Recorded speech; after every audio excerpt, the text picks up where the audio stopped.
Bismillahirrahmanirrahim. Assalamualaikum warahmatullahi wabarakatuh. Saudara-saudariku dimanapun Anda berada, Alhamdulillah bersyukur pada Allah Subhanahu wa Ta'ala. Kita masih diberikan kesempatan untuk berkehidupan sampai dengan detik ini. Kita bermohon pada Allah Subhanahu wa Ta'ala, semoga setiap kesempatan yang diberikan untuk kita beraktivitas dapat ditenun menjadi amal saleh yang diridhai oleh Allah Subhanahu wa Ta'ala.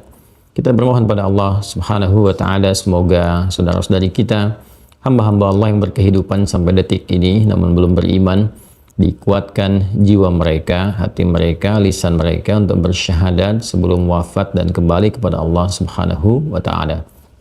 Pun demikian dengan para pelaku maksiat, dan dimungkinkan kita berada di antaranya, diberikan sentuhan dalam jiwanya untuk bertaubat dan kembali kepada jalan yang baik, meniti sisa hidup yang mulia, hayatan thayyibah, dan semoga juga diwafatkan dalam keadaan husnul khatimah.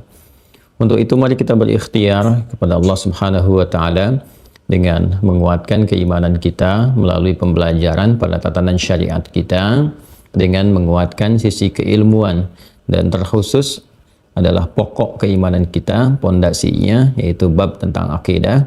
Alhamdulillah di pertemuan yang lalu kita telah memasuki bagian kedua dari pokok-pokok atau simpul-simpul keimanan, atau dikenal juga dengan rukun iman, yaitu pada bagian kedua tentang malaikat dan ragam atau segala hal yang terkait dengan tugas-tugas malaikat. Telah kita bahas sampai bagian ke-8. Kemarin kita masuki tentang mungkar dan nakir.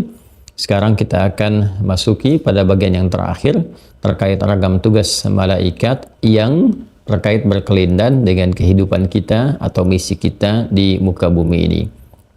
Baik, sebelumnya saya ingin urutkan terlebih dahulu supaya kita selalu merasakan ketersambungan dalam pembahasan kita, bahwa dalam meningkatkan keimanan kepada Allah agar keadaan kita selalu yakin, menepis keraguan, dan dengan itu menghadirkan cahaya yang menyemangati seluruh anggota tubuh kita untuk beribadah kepada Allah Subhanahu wa Ta'ala, maka ada 6 simpul utama yang harus dikuatkan ikatannya, sehingga dengan itu tertanam erat dalam jiwa kita, mengikat kuat ya dalam hati kita. Ikatan ini disebut dengan akidah. Simpulnya ada 6. Yang pertama adalah mengenal Allah Subhanahu wa Ta'ala dan segala yang terkait dengannya. Tujuan dari ini semua adalah lahirnya zikrullah, ketersambungan kita, online kita dengan Allah dalam setiap keadaan. Alladzina yadhkurunallaha qiyaman wa qu'udan wa 'ala junubihim wa yatafakkaruna fi khalqis samawati wal ard. Ya, itu ada di Quran surah ke-3 Ali Imran di ayat yang ke-191. Karena itu selalu di setiap pertemuan kita mencoba untuk berevaluasi diri dulu sebelum masuk ke pembahasan berikutnya. Coba dilihat capaian-capaian dari pembahasan sebelumnya. Jadi saya menginginkan dari pembelajaran itu ada pengamalan, ada evaluasinya. Jadi aspek keimanan kita kepada Allah sudah sampai mana? Sejauh mana kita memahaminya? Apakah sudah ada rasa-rasa yang tertanam pada jiwa kita? Ya, seperti saya sampaikan sederhananya, melihat anak dan mengingatkan kita kepada Allah bahwa ini adalah titipan dan pasti akan dipertanggungjawabkan. Kemudian itu menjadi feedback, ya, titik balik, umpan balik kepada kita itu untuk bersikap dengan memperhatikan yang terbaik sebelum berpulang pada Allah Subhanahu wa Ta'ala. Demikian melihat pasangan sebagai titipan Allah, demikian melihat benda-benda yang hadir di sekitaran kita sebagai amanah. Itu puncaknya zikrullah, ya. Dan untuk zikrullah ini ada 3 tahapan: aspek ilahiyat, teologisnya, ya, aspek rububiyatnya yang terkait dengan perawatan, ya, pemberian kebutuhan dan sebagainya. Juga nanti ada babnya al-asma al-husna, ya, baik sifat-sifat yang pokok, yang dasar, nama-nama yang diperkenalkan oleh para ulama 20 sampai dengan 99 dan sebagainya. Itu hal-hal yang pernah kami sampaikan, silahkan dicek kembali. Setelah kita menghadirkan semua itu, lantas kita meyakini, ya, untuk berislam seutuhnya mesti mengacu pada pedoman keislaman yang benar. Referensinya yang paling utama itu 2, Al-Quran dan sunnah Nabi Muhammad SAW. Al-Quran dan hadis-hadis, segala yang melekat, ya, kepada kehidupan Rasulullah SAW, yang kemudian itu dijelaskan oleh para ulama kita sampai kepada kita. Ya, untuk meyakini itu semua, maka dasarnya adalah yang pokok. Setelah kita meyakini Allah, kita mesti meyakini kebenaran risalah Rasulullah. Yang itu kemudian dirangkum dalam syahadat kita. Syahadatain. Syahadu an la ilaha illallah. Bagian pertama tadi, dari simpul pertama yang paling pokok dari rukun iman. Syahadu anna Muhammad Rasulullah. Ya, simpul kedua yang paling pokoknya itu masih terkait berkelindan, apa itu adalah meyakini kebenaran risalah Nabi Muhammad SAW sebagai jalan menuju zikrullah, ya, jalan menuju ingat, menyembah. Ya, zikir itu kan bukan sekedar mengingat, tapi juga ada aspek menyembah di dalamnya. Mengingat itu dibuktikan dengan penyembahan, dibuktikan dengan amal soleh. Karena itu salat pun disebut dengan zikir, ya. Quran surah ke-20 Taha ayat ke-14, innani anallahu la ilaha illa ana fa'budni wa aqimis salata lidzikri. Ya, demikian doa juga disebut dengan zikir. Quran surah ke-7 ayat 205, wadhkur rabbaka fi nafsika tadarruan wa khifatan wa duna jahri minal qaul, dan amalan lainnya yang disebut dengan zikir termasuk baca Al-Qur'an, menghafal Al-Qur'an, ya, membaca kalimat thayyibah dan sebagainya. Baik, untuk meyakinkan itu dan bisa menghadirkan amalan yang maksimal, kita mesti meyakini risalah Nabi Muhammad. Pembuktian kerisalahan itu diantaranya babnya adalah mengetahui tentang wahyu yang diturunkan kepada beliau. Dan itu bisa dibuktikan dengan mengenal sifat malaikat yang menurunkan wahyu, yaitu malaikat Jibril. Karena itu telah kita tuntaskan pembahasan tentang Jibril, bagaimana sifatnya menurunkan wahyu, ya, seperti apa dia turun, bagaimana wahyu diturunkan, sampai dengan kemudian setelah dia purna tugas apa yang Allah memberikan kepadanya untuk dilakukan, kewenangannya apa dan sebagainya, dan penguatan-penguatan seperti apa yang oleh Allah Subhanahu wa taala diberikan kepada Jibril kewenangannya, selalu menunjukkan kepada kita tentang kebenaran risalah Nabi Muhammad sallallahu alaihi wasallam. Yang saya katakan tiap tahun itu dalam malam Al-Qadar, Jibril memimpin para malaikat untuk turun ke bumi, diantaranya untuk menguatkan risalah Nabi Muhammad sallallahu alaihi wasallam berupa Al-Quran. Ya, berupa Al-Quran, sehingga malamnya begitu sempurna, disebut dengan malam Al-Qadar, pahala yang berlimpah. Tanazzalul malaikatu warruh, ya, para malaikat turun dipimpin oleh malaikat Jibril. Setelah kita mengetahui kebenaran risalah Nabi Muhammad, pembuktiannya lewat turunnya wahyu, malaikat, mengenal malaikatnya Jibril dan sebagainya, lalu setelah itu kita mencoba untuk medomani, ya, isi Al-Quran. Makanya feedbacknya dari pengenalan kita dan pembenaran kita terhadap risalah Nabi Muhammad SAW adalah, ya, fokus kita untuk mendalami pedoman yang dibawa oleh Rasulullah, disampaikan sehingga tiba sampai di masa kita ketahui, maka dipahami, dibaca, dipahami, ya, karena isinya berupa petunjuk, pedoman, disebut dengan hudan namanya. Jadi Al-Quran diturunkan itu bukan sekedar untuk dibaca, tapi diketahui pedomannya dan diamalkan. Itu yang dimaksudkan Quran surah kedua Al-Baqarah ayat 185. Syahrul Ramadan alladzi unzila fihi al-Quran hudal linnas. Ya, tidak mungkin kita bisa mengetahui pedoman berkehidupan yang ditunjukkan lewat Al-Quran kalau kita tidak berinteraksi dengan itu. Harapannya apa? Ketika mendapatkan hudan itu, ketika hudan kita dapatkan, harapannya kita mendapatkan rahmat, ya kan? Kita mendapatkan keberkahan, kita mendapatkan rezeki yang baik dan sebagainya, dan semua itu kalau digabungkan adalah kebahagiaan. Kebahagiaan disebut dengan falah, sesuatu kebahagiaan dan kesuksesan yang digenggam disebut dengan aflah. Orangnya disebut dengan muflih, jamaknya disebut dengan muflihun. Itu yang ditegaskan di Al-Baqarah ayat kelima. Ulaika ada hudam mir rabbihim. Mereka itulah golongan orang-orang yang mendapatkan petunjuk-petunjuk Allah, ya kan? Dinaungi oleh hidayah-hidayah Allah, hudan, ya, karena mengacu pada pedoman tadi, mereka pelajari, mereka dekati, mereka ibadah, sholat, infak, zakat dan sebagainya, dan mengaji Al-Quran, ya, walladzina yu'minuna bima unzila ilaik, berpedoman ke situ, maka ulaika ala hudam min rabbihim. Mereka mendapatkan, ya, satu naungan, pedoman dari Rabb mereka, itu Allah Subhanahu wa taala. Lantas apa yang didapatkan ketika mendapatkan hudan itu? Wa ulaika humul muflihun. Perhatikan, wa ulaika humul muflihun, dan mereka mendapatkan kesuksesan, kebahagiaan sesuai dengan aktivitas yang mereka jalani. Dalam konsep inilah kemudian Allah Subhanahu wa taala memerintahkan, menugaskan malaikat khusus yang diberi nama dengan Mikail untuk menurunkan rahmat, menurunkan keberkahan, menurunkan rizki yang dibagi ke dalam dua konsep utama. Yang pertama hukum umum universal. Ya, Allah tugaskan secara umum, membuat hukum umum. Kalau manusia mengerjakan ini, turun rizki.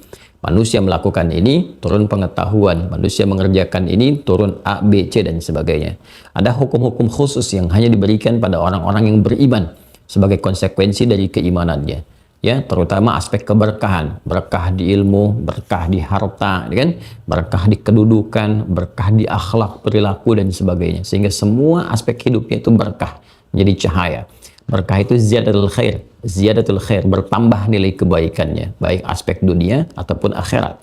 Jadi aspek dunianya dia mendapatkan keberkahan dengan bertambah nilai kebaikan, ya betapapun kecil yang dia dapatkan tapi punya nilai-nilai yang berkualitas baik.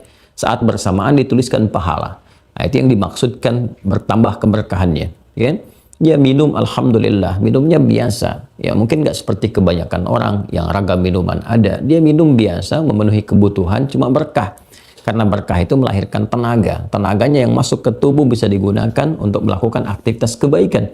Dia sanggup sholat, sanggup tahajud, ya kan? Sanggup puasa, sanggup untuk beramal soleh, bekerja seperti yang lainnya. Ada orang-orang yang minumannya beragam, banyak sekali. Banyak jenisnya, banyak warnanya, tapi nggak menghasilkan tenaga yang efektif. Nggak ada kualitas untuk menurun kebaikan. Ya, makanannya banyak, minumnya banyak, tapi kalau dibawa sholat, rasanya kok kayak orang malas gitu ya. Sedikit, tahajud nggak mampu, puasa nggak bisa, dan sebagainya. Padahal ragam yang melekat pada kehidupannya itu begitu banyak. Ya, Masya Allah, bajunya beragam, kendaraannya beragam, makanannya beragam. Nah, itu nilai keberkahannya tidak maksimal.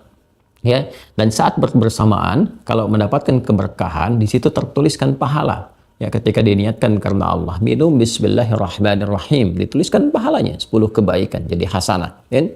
Maka setelah itu kemudian apa yang dia lakukan berkehidupan sampai kehidupan berakhir, ya bahkan hancur bukan hanya dirinya tapi semesta alam ini ditugaskan malaikat Israfil. Seperti saya sampaikan, dan pembuktian tentang tugas malaikat Israfil justru dibuktikan oleh orang-orang yang belum beriman. Ya, bahkan oleh institusi yang paling dikenal, dipercaya di dunia ini oleh NASA, seperti yang pernah kita jelaskan, ya seperti apa keadaan alam ini, tata kelola alam kita yang ternyata berada dalam satu ruang yang siap bila ditiupkan hancur keseluruhan. Dan itu hanya disebutkan di satu ayat dalam Al-Quran tentang tugas malaikat Israfil, yaitu Quran surah 69 Al-Haqqah di ayat yang ke-13. Dan hancur yang ke-14-nya. Dua ayat ini tegas menyampaikan satu risalah yang dibuktikan 15 abad kemudian lewat penemuan yang sangat spektakuler. Pun demikian kita tidak harus menunggu kehancuran alam, karena setiap kita pun pasti akan hilang, akan hancur kehidupan kita di dunia ini, selesai, habis, ya dengan tibanya malaikat keempat yang diwakilkan oleh Allah Subhanahu wa taala. Wakilkan di sini diberikan tugas, ya, bukan mewakilkan sesuatu, diberikan tugas. Ya, Allah Maha Suci dari segala kekurangan, ya, dari segala aib dan sebagainya. Tidak ada aib yang melekat bagi Allah Subhanahu wa taala, sempurna keseluruhannya. Diberikan tugas malaikat ini untuk menjadi persaksian bagi kita semua, sehingga dengan itu ada saksi yang menjadikan titik balik kehidupan kita sampai dengan kita wafat. Maka ditugaskan malaikat maut, ya, malakul maut yang kita kenal dengan Israel. Qul yatawaffakum malakul mautil ladzi wukkila bikum. Selesai kehidupan kita. Ya, dalam rangka itulah kemudian ketika kita diingatkan, kalau bukan kamu meninggal dunia duluan atau dunia meninggalkan engkau, kalau bukan hancur semuanya, engkau yang meninggal duluan. Karena itu persiapkan dirimu dengan baik, ya kan? Tunaikan amalan dengan sempurna, lakukan dengan baik. Untuk itulah kemudian Allah mensupport kita lewat dua malaikat. Malaikat ini selain menjaga kita, ya, supaya konsisten pada jalan kebaikan, juga saat yang bersamaan mencatat semua pekerjaan-pekerjaan kita, baik di catatan kebaikan, buruk pun dicatatkan. Malaikat itu dikenal dengan Raqib dan Atid, seperti disampaikan di Quran Qaf, ya, surah ke-50 ayat 16 sampai dengan 18. Jadi kalau mendengar kata Raqib, kata Atid, kita harus waspada, meningkatkan semangat ibadah kita, sekaligus ingat, ya, jangan sampai kita mengerjakan satu perbuatan maksiat karena saat yang bersamaan mungkin saja kita wafat dan kembali kepada Allah setelah dibuka kitab kita untuk diketahui. Nah, setelah kemudian selesai kita meninggal masuk ke alam kubur, di alam kubur kita pun akan dikonfirmasi ulang tentang syahadat kita, ya, tentang pengakuan kita kepada Allah, ibadah kita lewat datangnya malaikat yang disebut dengan malaikat Munkar dan Nakir. Dan ini telah kita bahas juga kemarin di dalam hadis-hadis Nabi Muhammad SAW, baik di Al-Bukhari, di Muslim, juga namanya di At-Tirmidzi, nomor hadis 1071 yang kemarin kita bacakan bersama. Nah, sampai di sini pembahasan kita. Sekarang kalau selesai di alam kubur, alam barzakh, waiting room, pemisah antara dunia dengan akhirat, dan bersiap kita kemudian untuk ke tepian terakhir. Nah, tepian terakhir ini seperti pernah saya sampaikan pertemuan yang lalu, yang tidak ada tempat lain lagi adalah tempat paling pamungkas yang ujungnya ya disebut dengan akhir, sifat-sifatnya menggunakan ta disebut dengan akhirah. Ya, jadi kalau sudah sampai ke ujung itu segala sifatnya berakhir di situ. Nggak akan ada yang lain lagi, nggak pindah-pindah ke tempat-tempat berbeda, ada di situ ya, sifatnya lokal tapi luasnya luar biasa, bisa seluas langit dan bumi, arduhas samawati wal ardu dan sebagainya. Nah, ini yang akan kita bahas dalam konteks ini setelah selesai di alam kubur. Ya, kita akan mencoba masuk ke alam hisab untuk menjadi bagian terakhir kehidupan kita. Apakah ada di situ malaikat juga yang Allah tugaskan ya sebagai puncak akhir dari kehidupan kita? Ini yang coba kita bahas bagian ke-9 dan ke-10 serta penutup dari serial pembahasan tentang malaikat pada simpul iman yang kedua. Baik, karena itu mari kita bahas bagian terakhir di simpul kedua tentang malaikat. Setelah itu segala yang terkait dengannya. Alhamdulillah, jadi panjang ini ya. Papan tulisnya menjadi panjang spesial di hari ini. Bismillah, simpul kedua atau kita kenal dengan rukun kedua terkait dengan malaikat. Ya. Yang tadi telah saya uraikan dengan panjang dan lebar. Kalau kita kalikan menjadi luas ya, luas tadi kita uraikan dalam muqaddimah tentang Jibril. Sudah saya selesaikan. Kemudian kedua Mikail telah saya tuntaskan. 3 Israfil ya, kemudian 4 Israel ya, malakul maut. Jadi penting sekali disebutkan sifat ininya nih, tugasnya ya. Ingat ya, saya pernah tekankan Al-Quran memperkenalkan dengan tugas malakul maut, malakul maut, malakul maut. Kenapa? Ya, lebih ditekankan dengan tugasnya di sini malakul maut, karena biasanya manusia itu lebih kuat kesannya tertanam di dalam jiwa ketika disebutkan tugas dibandingkan dengan nama. Ya, kalau ini kan Israeliat, Israel, ya disebut Israel nanti kesannya biasa seperti Israfil. Ya. Sebutkan Israel ya kesannya biasa aja seperti Israfil, seperti Jibril, seperti Mikail. Tapi ketika disebutkan maut, kesannya beda ke dalam jiwa kita. Ya, lain. Karena itu ketika Allah memperkenalkan disebutkan tentang tugasnya. Qul yatawaffakum malakul mautil ladzi wukkila bikum. Katakan setiap kalian itu akan wafat ya dengan kedatangan malakul maut. Ya, malaikat maut, malaikat maut, malaikat maut. Nah, karena itu tanamkan ya dalam jiwa kita seperti kemarin. Saya pernah sampaikan kalau sudah melihat ini bukan dihafal, tapi dilihat pemahamannya, ya hadirkan getaran kepada jiwa seperti apa jiwa kita merespon. Ya. Kemudian 5 dan 6 ya kita hadirkan kemarin tentang malaikat yang terkait dengan penjagaan, kan? Kalau mau diurut sesuai hafalan kita diajarkan kecil boleh, gitu kan? Kemudian kita hadirkan dulu Raqib, gitu kan? Ini yang pembelajaran kita. Kemudian Atid. Ini fungsinya 2 ya, ingat ya. Hafadzah, penjagaan, dan pencatatan. Yang di surah Kaf itu. Ayat 16 sampai 18 ya. Kemudian Munkar. 8 yang nakir. Ya. Ini adalah penanya. Ya, sebagai konfirmasi, ya kan? Keislaman kita, penanya di alam kubur, penanya kubur. Ya. Serta diberi kewenangan oleh Allah Subhanahu wa taala untuk bisa memberikan satu gambaran pendahuluan, gitu kan? Ini apa namanya, kalau kita panjar gitu ya. Sesuatu tuh dipanjar dulu. Ini ada panjar nikmat dan panjar azab gitu kan. Di sini diberikan satu gambaran, ya, berian gambaran nikmat ataupun azab. Kita berlindung kepada Allah dari yang kedua yang disebutkan. Nah, kita sudah sampai sini teman-teman sekalian di pembahasan ini di pertemuan yang lalu. Nah, ini sudah sampai ke alamnya, alam apa? Alam barzakh, kan? Masuknya di kubur. Barzakh atau kubur. Boleh kita menyebut barzakh, bisa kita menyebut kubur. Ingat ya, kalau disebutkan barzakh berarti pemisahnya. Ya, sekat pemisah yang tidak tampak di antara dua yang tidak bersatu. Bainahuma barzakhul la yabghiyan di Al-Qur'an di surah Ar-Rahman, kan? Kalau kubur itu menunjuk kepada keadaan atau tempatnya, ya, yang dia di situ ditutup, disembunyikan. Kalau dalam bahasa Arab standar itu ya qabara yakbiru atau yakburu, menyembunyikan sesuatu sehingga nggak tampak lagi jejaknya, aktivitasnya, ya, ditutup, ya, sehingga jejak kehidupannya di dunia itu ya sudah tidak bisa dilakukan lagi, nggak ada lagi, nggak kelihatan lagi dan sebagainya.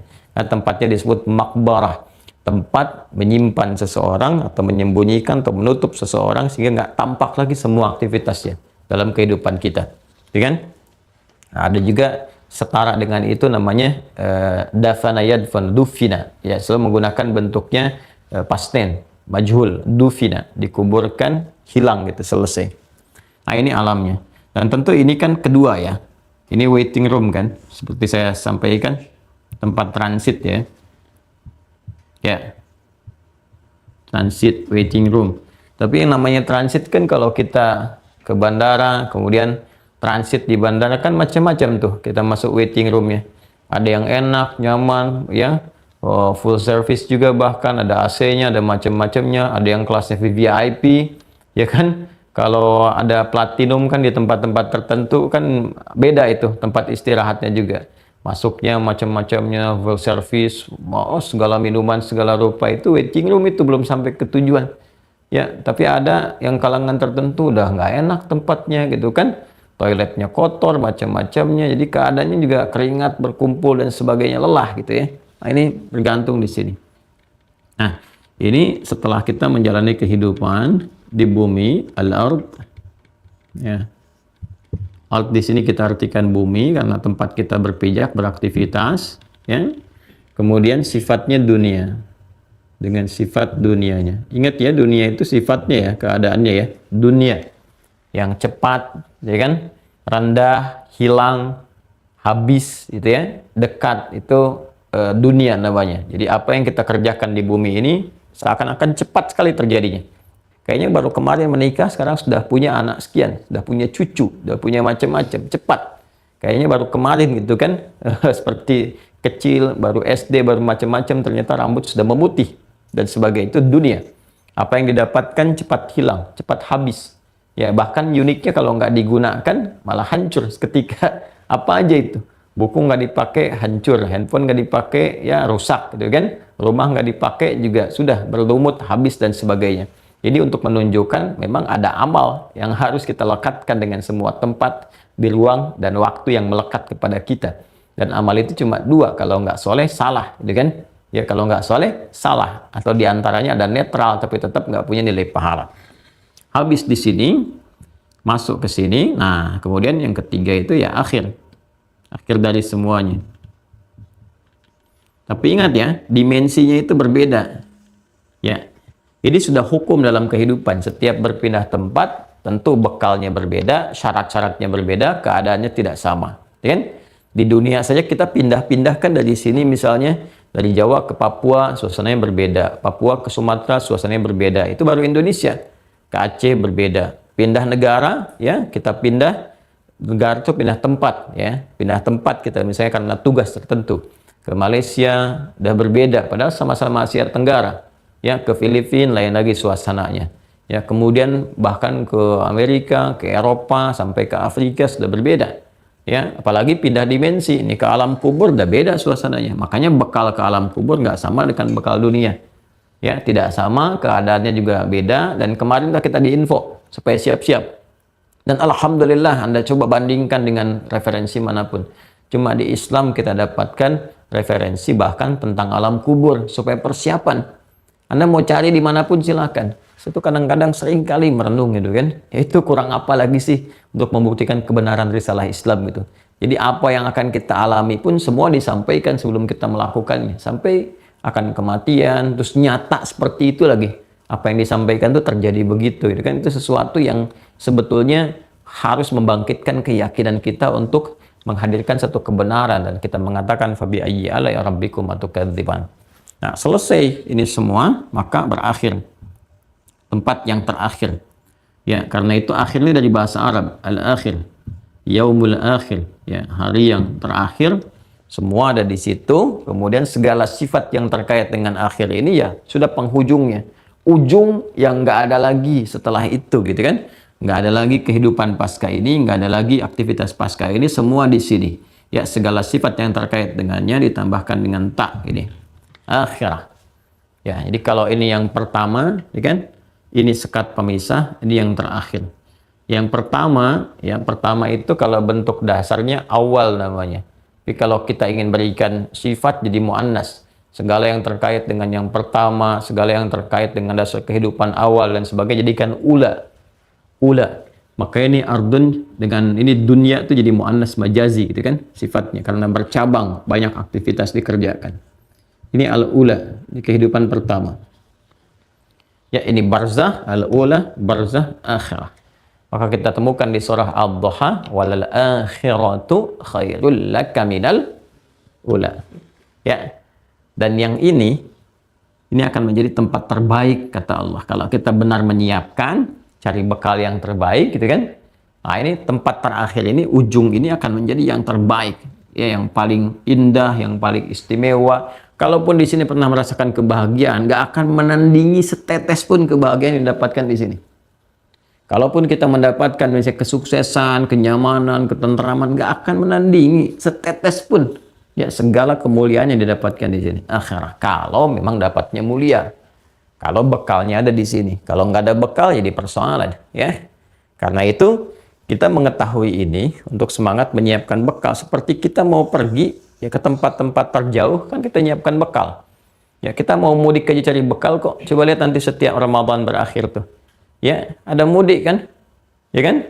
Ya, ada mudik setiap Ramadan kita lihat tuh. Mudik. Akhir tahun bahkan dalam kondisi normal mudik dan sebagainya. Ya kan? Nah, ini kan luar biasa gitu teman-teman sekalian. Nah, jadi bekal disiapkan, segalanya dikuatkan. Apalagi untuk kepentingan akhirat yang lebih dahsyat lagi. Maka bekal itu perlu dimaksimalkan. Ini poinnya. Nah, di sini karena ini akhir dari sesuatu, nggak ada kehidupan lagi, nggak ada kehidupan aktivitas maksudnya, nggak ada aktivitas lagi setelah yang di alam ini, nggak ada alam lain lagi untuk kita manusia dan sebagainya, dan hamba-hamba Allah. Maka di sini mesti ada puncak akhir, ya, puncak akhir dari kehidupan kita, puncak menetap kita, tempat kita untuk bernaung di dalamnya, ya abadi selama-lamanya. Karena sifatnya abadi, maka semua sifat yang di sini dengan di sini sudah nggak berlaku lagi. Nggak berlaku. Ya, kalau di sini kan kita meninggal tuh. Ya, jadi sabar aja sebentar. Sabar aja, ntar juga meninggal juga gitu. Maksudnya kalau kita merasakan gelisah macam-macam, nah, ntar hilang semua kok, nggak ada gelisah lagi kalau udah nggak ada di sini. Ya, nah, tinggal nggak ada gelisah itu kalau ada bekalnya, ya maksudnya gelisah keduniaan. Tapi kalau ini udah hilang, nanti muncul sifat alam kubur, ya di sini misalnya disebut orang fakir, miskin, ya nggak apa-apa, sepanjang kita bisa beribadah, menikmati cukup untuk kita, alhamdulillah. Nanti abis ini selesai hilang kok kefakiran. Kalau bekal kita cukup, di sini abadi. Jadi kalau di sini ada orang kaya, kaya sementara. Kalau fakir, fakir sementara, ya kan? Kalau dia punya jabatan, sementara. Makanya semua sifatnya pun sementara. Jabatan itu purna, ilmu itu memudar. Demikian seterusnya, harta berkurang. Terus sampai akhirnya habis. Kalau di sini, karena sifatnya abadi, abadi terus. Jadi kalau fakir di sini, fakir selamanya, fakir aja terus. Ya, kalau kaya, kaya terus. Bahagia, bahagia terus.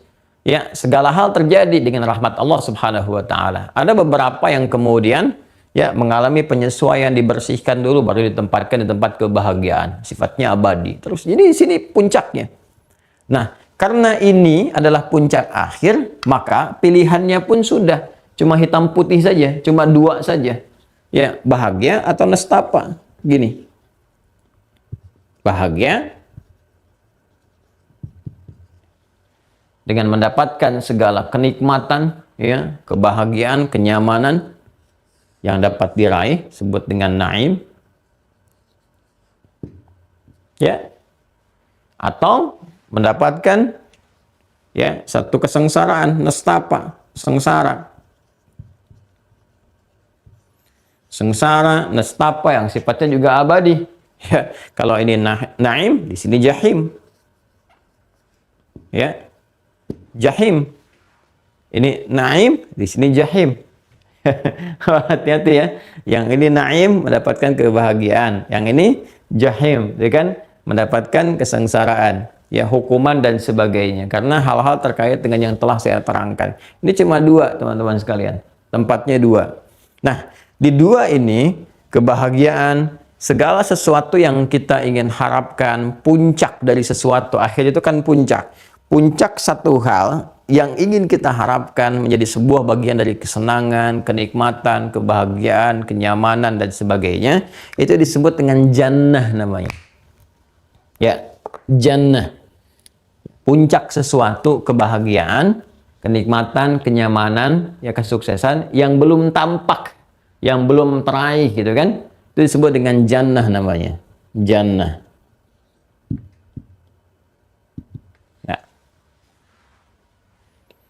Pelan-pelan ya. Sedikit saya bagi dulu, share apa yang guru kami telah sampaikan dan kita pelajari. Jadi kalau ada huruf jim, ini, disambung ya, dengan nun, mengawali satu kalimat di bahasa Arab. Pertamanya jim dengan nun dulu, setelahnya pa gitu ya. Nah, ini menunjukkan makna dari kata itu masih tersembunyi. Ya, setiap kalimat kata dibuka dengan jim dan nun, ya, itu artinya yang mau disampaikan itu masih belum tampak, belum kelihatan. Contoh, jin. Kenapa disebut dengan jin? Karena nggak nampak, tersembunyi dalam pandangan kita, tidak kasat mata. Baik ya, ibu punya janin yang akhwat, yang perempuan, kan dimulai dengan jim, nun, ya, nun. Janin, janin itu bahasa Arab. Ya. Kenapa disebut dengan janin? Karena nggak nampak dalam pandangan kita kasat mata. Ya, ada di balik rahim yang terjaga di tempat yang sangat kokoh, nggak nampak secara langsung. Disebut dengan janin. Ya, demikian pula dengan jannah. Perhatikan, jannah. Ya, jannah. Jadi ini menarik nih, tiga kata ini, jim, nun, ta, marbutah. Bisa dibaca dengan fathah, ja, bisa dibaca dengan kasrah, ji, bisa dibaca dengan dhammah, junnah. Ya, kalau junnah itu perisai, asyamu junnatun dalam hadis. Kalau jinnah itu jamak dari kata jin. Kalau jannah itu berarti surga. Baik ya? Kalau terkait dengan akhirat.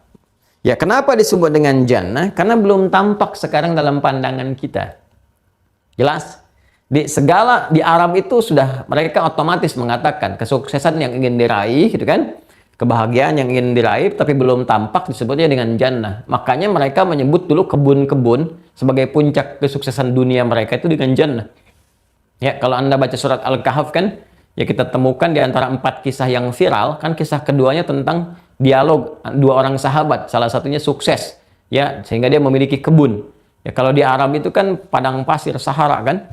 Ya, kalau punya unta itu biasa, dan unta pun banyak yang mewah, yang miliaran sekarang banyak, itu kan. Unta yang hitam, unta yang kekuning-kuningan, kemerah-merahan, dan sebagainya. Ada yang punya kuda, itu biasa.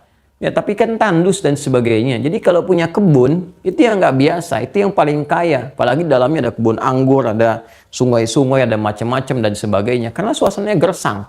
Ya, pada umumnya demikian gitu. Ya, makanya mereka mengatakan kebun-kebun itu dengan jannah. Sesuatu yang puncak gambaran kesuksesan, gambaran kebahagiaan, ketentraman, ketenangan, dan sebagainya. Ya, karena itu Allah gambarkan kepada mereka di surga lebih daripada itu. Jannatin tajri min tahtihal anhar. Itu kan keindahannya, kesuksesannya, kehebatannya, macam-macamnya lebih daripada apa yang mereka gambarkan di dunia. Dan malah ainun ra'at wala udhunun sami'at wala khatara ala qalbi bashar. Nggak pernah dilihat oleh pandangan sebelumnya kita, terdengar seperti itu gitu kan, yang kita bayangkan, nggak seperti yang kita bayangkan, lebih indah gitu kan. Ada kolam susu, ada madu, ada macam-macam dan sebagainya yang kita nggak pernah dapatkan dalam kehidupan dunia dan nggak seperti yang kita lamunkan saat ini. Ya, karena itu seringkali gambaran kesuksesan di dunia pun disebut dengan jannah akan apa yang ingin kita dapatkan dalam puncak kehidupan dunia yang belum tampak, yang ingin diraih. Ya, nah, kan ada 4 kisah viral kan di surat Al-Kahf, kisah para pemuda, ya kan? Ini yang sering kali dibahas, kisah 2 orang sahabat, salah satunya sukses dalam usahanya, yang satu biasa-biasa, kemudian terjadi dialog. Kemudian kisah Nabi Musa dengan hamba Allah yang saleh, Khidir, ya alaihissalam jami'an. Ya, kemudian yang keempatnya kisah tentang Dzulkarnain, itu kan? 4 ini yang tiap Jumat. Kalau memungkinkan teman-teman, kalau memungkinkan harus bisa sampai memahami. Kan tiap Jumat ketemu tiap pekan insya Allah kalau ajal masih ada. Bukalah tafsir. Ya, yang malam baca Yasin, lihat Yasin, apa maknanya dan sebagainya. Sehingga kita mengetahui makna, tafsirnya apa. Yang baca Al-Kahf, lihat, itu ada pesan hikmah itu. Sesuai dengan keadaan kita. Ya, kalau sedang mengalami begini, ini rahasianya. Mengalami ini, rahasianya begini. Cara menyikapinya seperti ini. Itu insya Allah akan memberikan banyak kesan kepada kehidupan kita. Ini disebut dengan jannah. Ya, karena itu jannah sering dilekatkan dengan kata na'im. Jannatun na'im. Ya, nanti kita turunkan beberapa bagian-bagiannya. Nah, kemudian kesengsaraan dan sebagainya, gitu kan? Nestapa, ya, kalau sengsara, kalau Anda ada di bandara yang pengap macam-macam kan merasa panas kan? Ya, panas, nggak enak gitu kan? Kemudian, kayak nggak nyaman nih, panas di suasananya, nih, kayak terbakar nih, nggak enak gini, macam-macam kan? Penat dan sebagainya. Nah, itu secara singkatnya, ya karena hal-hal yang melahirkan panas, membakar dan sebagainya, di akhirat lebih dahsyat lagi. Karena kan harus lebih. Ini kan lebih daripada ini. Ini pun harus lebih daripada ini dan ini. Jadi kalau di sini ada api, ya di sini harus lebih membakar. Kalau di sini ada panas, ya harus lebih panas dan sebagainya. Kan? Makanya sifatnya disebut dengan jahim. Ya. Kemudian yang disifati oleh jahim itu disebut dengan apa? Nar namanya. Nar. Awas, narnya beda ini ya. Nar, api. Wah, Anda jangan katakan enak dong. Kalau setan ya diciptakan dari api, jin bahannya api gitu kan. Setan iblis itu kan asalnya dari jin yang menyimpang. Quran surah ke-18 Al-Kahf ayat 50. Wa idz qulna lil malaikati isjudu li Adam fasajadu illa iblis kana minal jinni fafasaqa an amri rabbih. Kan? Iblis itu asalnya dari jin yang menyimpang. Sedangkan jin itu bahan penciptaannya api yang menyala-nyala. Quran surah 15 ya. 15 Al-Hijr di ayat ke-27. Wal janna khalaqnahu min qablu min naris samum. Sedangkan para jin kami ciptakan sebelum manusia dari api yang menyala-nyala. Anda jangan katakan begini, enak dong. Ya, kalau dari api diciptakan balik ke api lagi. Ya. Pikirannya jangan sempit ya, belum tentu karena kualitasnya nggak sama. Ya. Dan api ketemu api itu belum tentu juga biasa. Ini kulit ketemu kulit aja bisa kencang. Ini tangan ini kan terbuat dari kulit, pipi terbuat dari kulit. Ketika ditampar kan terasa bagaimana rasanya. Ya itu yang pernah ada dialog ya dari salah seorang yang alim luar biasa ditantang oleh orang-orang liberal pada masanya. Bukan nantangin dan banyak orang kalah dan debat. Satu kali tibalah kemudian anak ini masih anak-anak menuju anak muda dan cerdas sekali dan sebagainya. Dan dia berkata, gitu kan? Salah satu pertanyaan tadi, setan enak dong dicipta dari api balik ke api. Ya, apa jawabannya? Suruh mendekat, begitu mendekat ditampar, pak. Dan mana orang itu?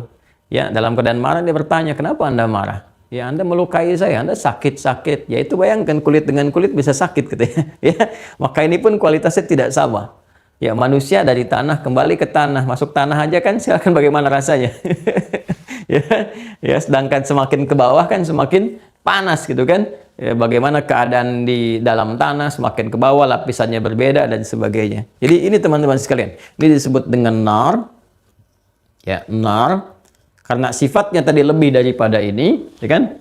Kalau yang ini hawa, perasa, panas, ini ya ini harus lebih kuat, lebih membakar. Ya, sifatnya harus lebih membakar, lebih panas, ya kan? Ya, lebih menghancurkan dan sebagainya. Karena itu nanti yang paling paling ringannya aja, yang paling ringannya itu kalau dicelupkan hancur semua. Sekali celup hancur.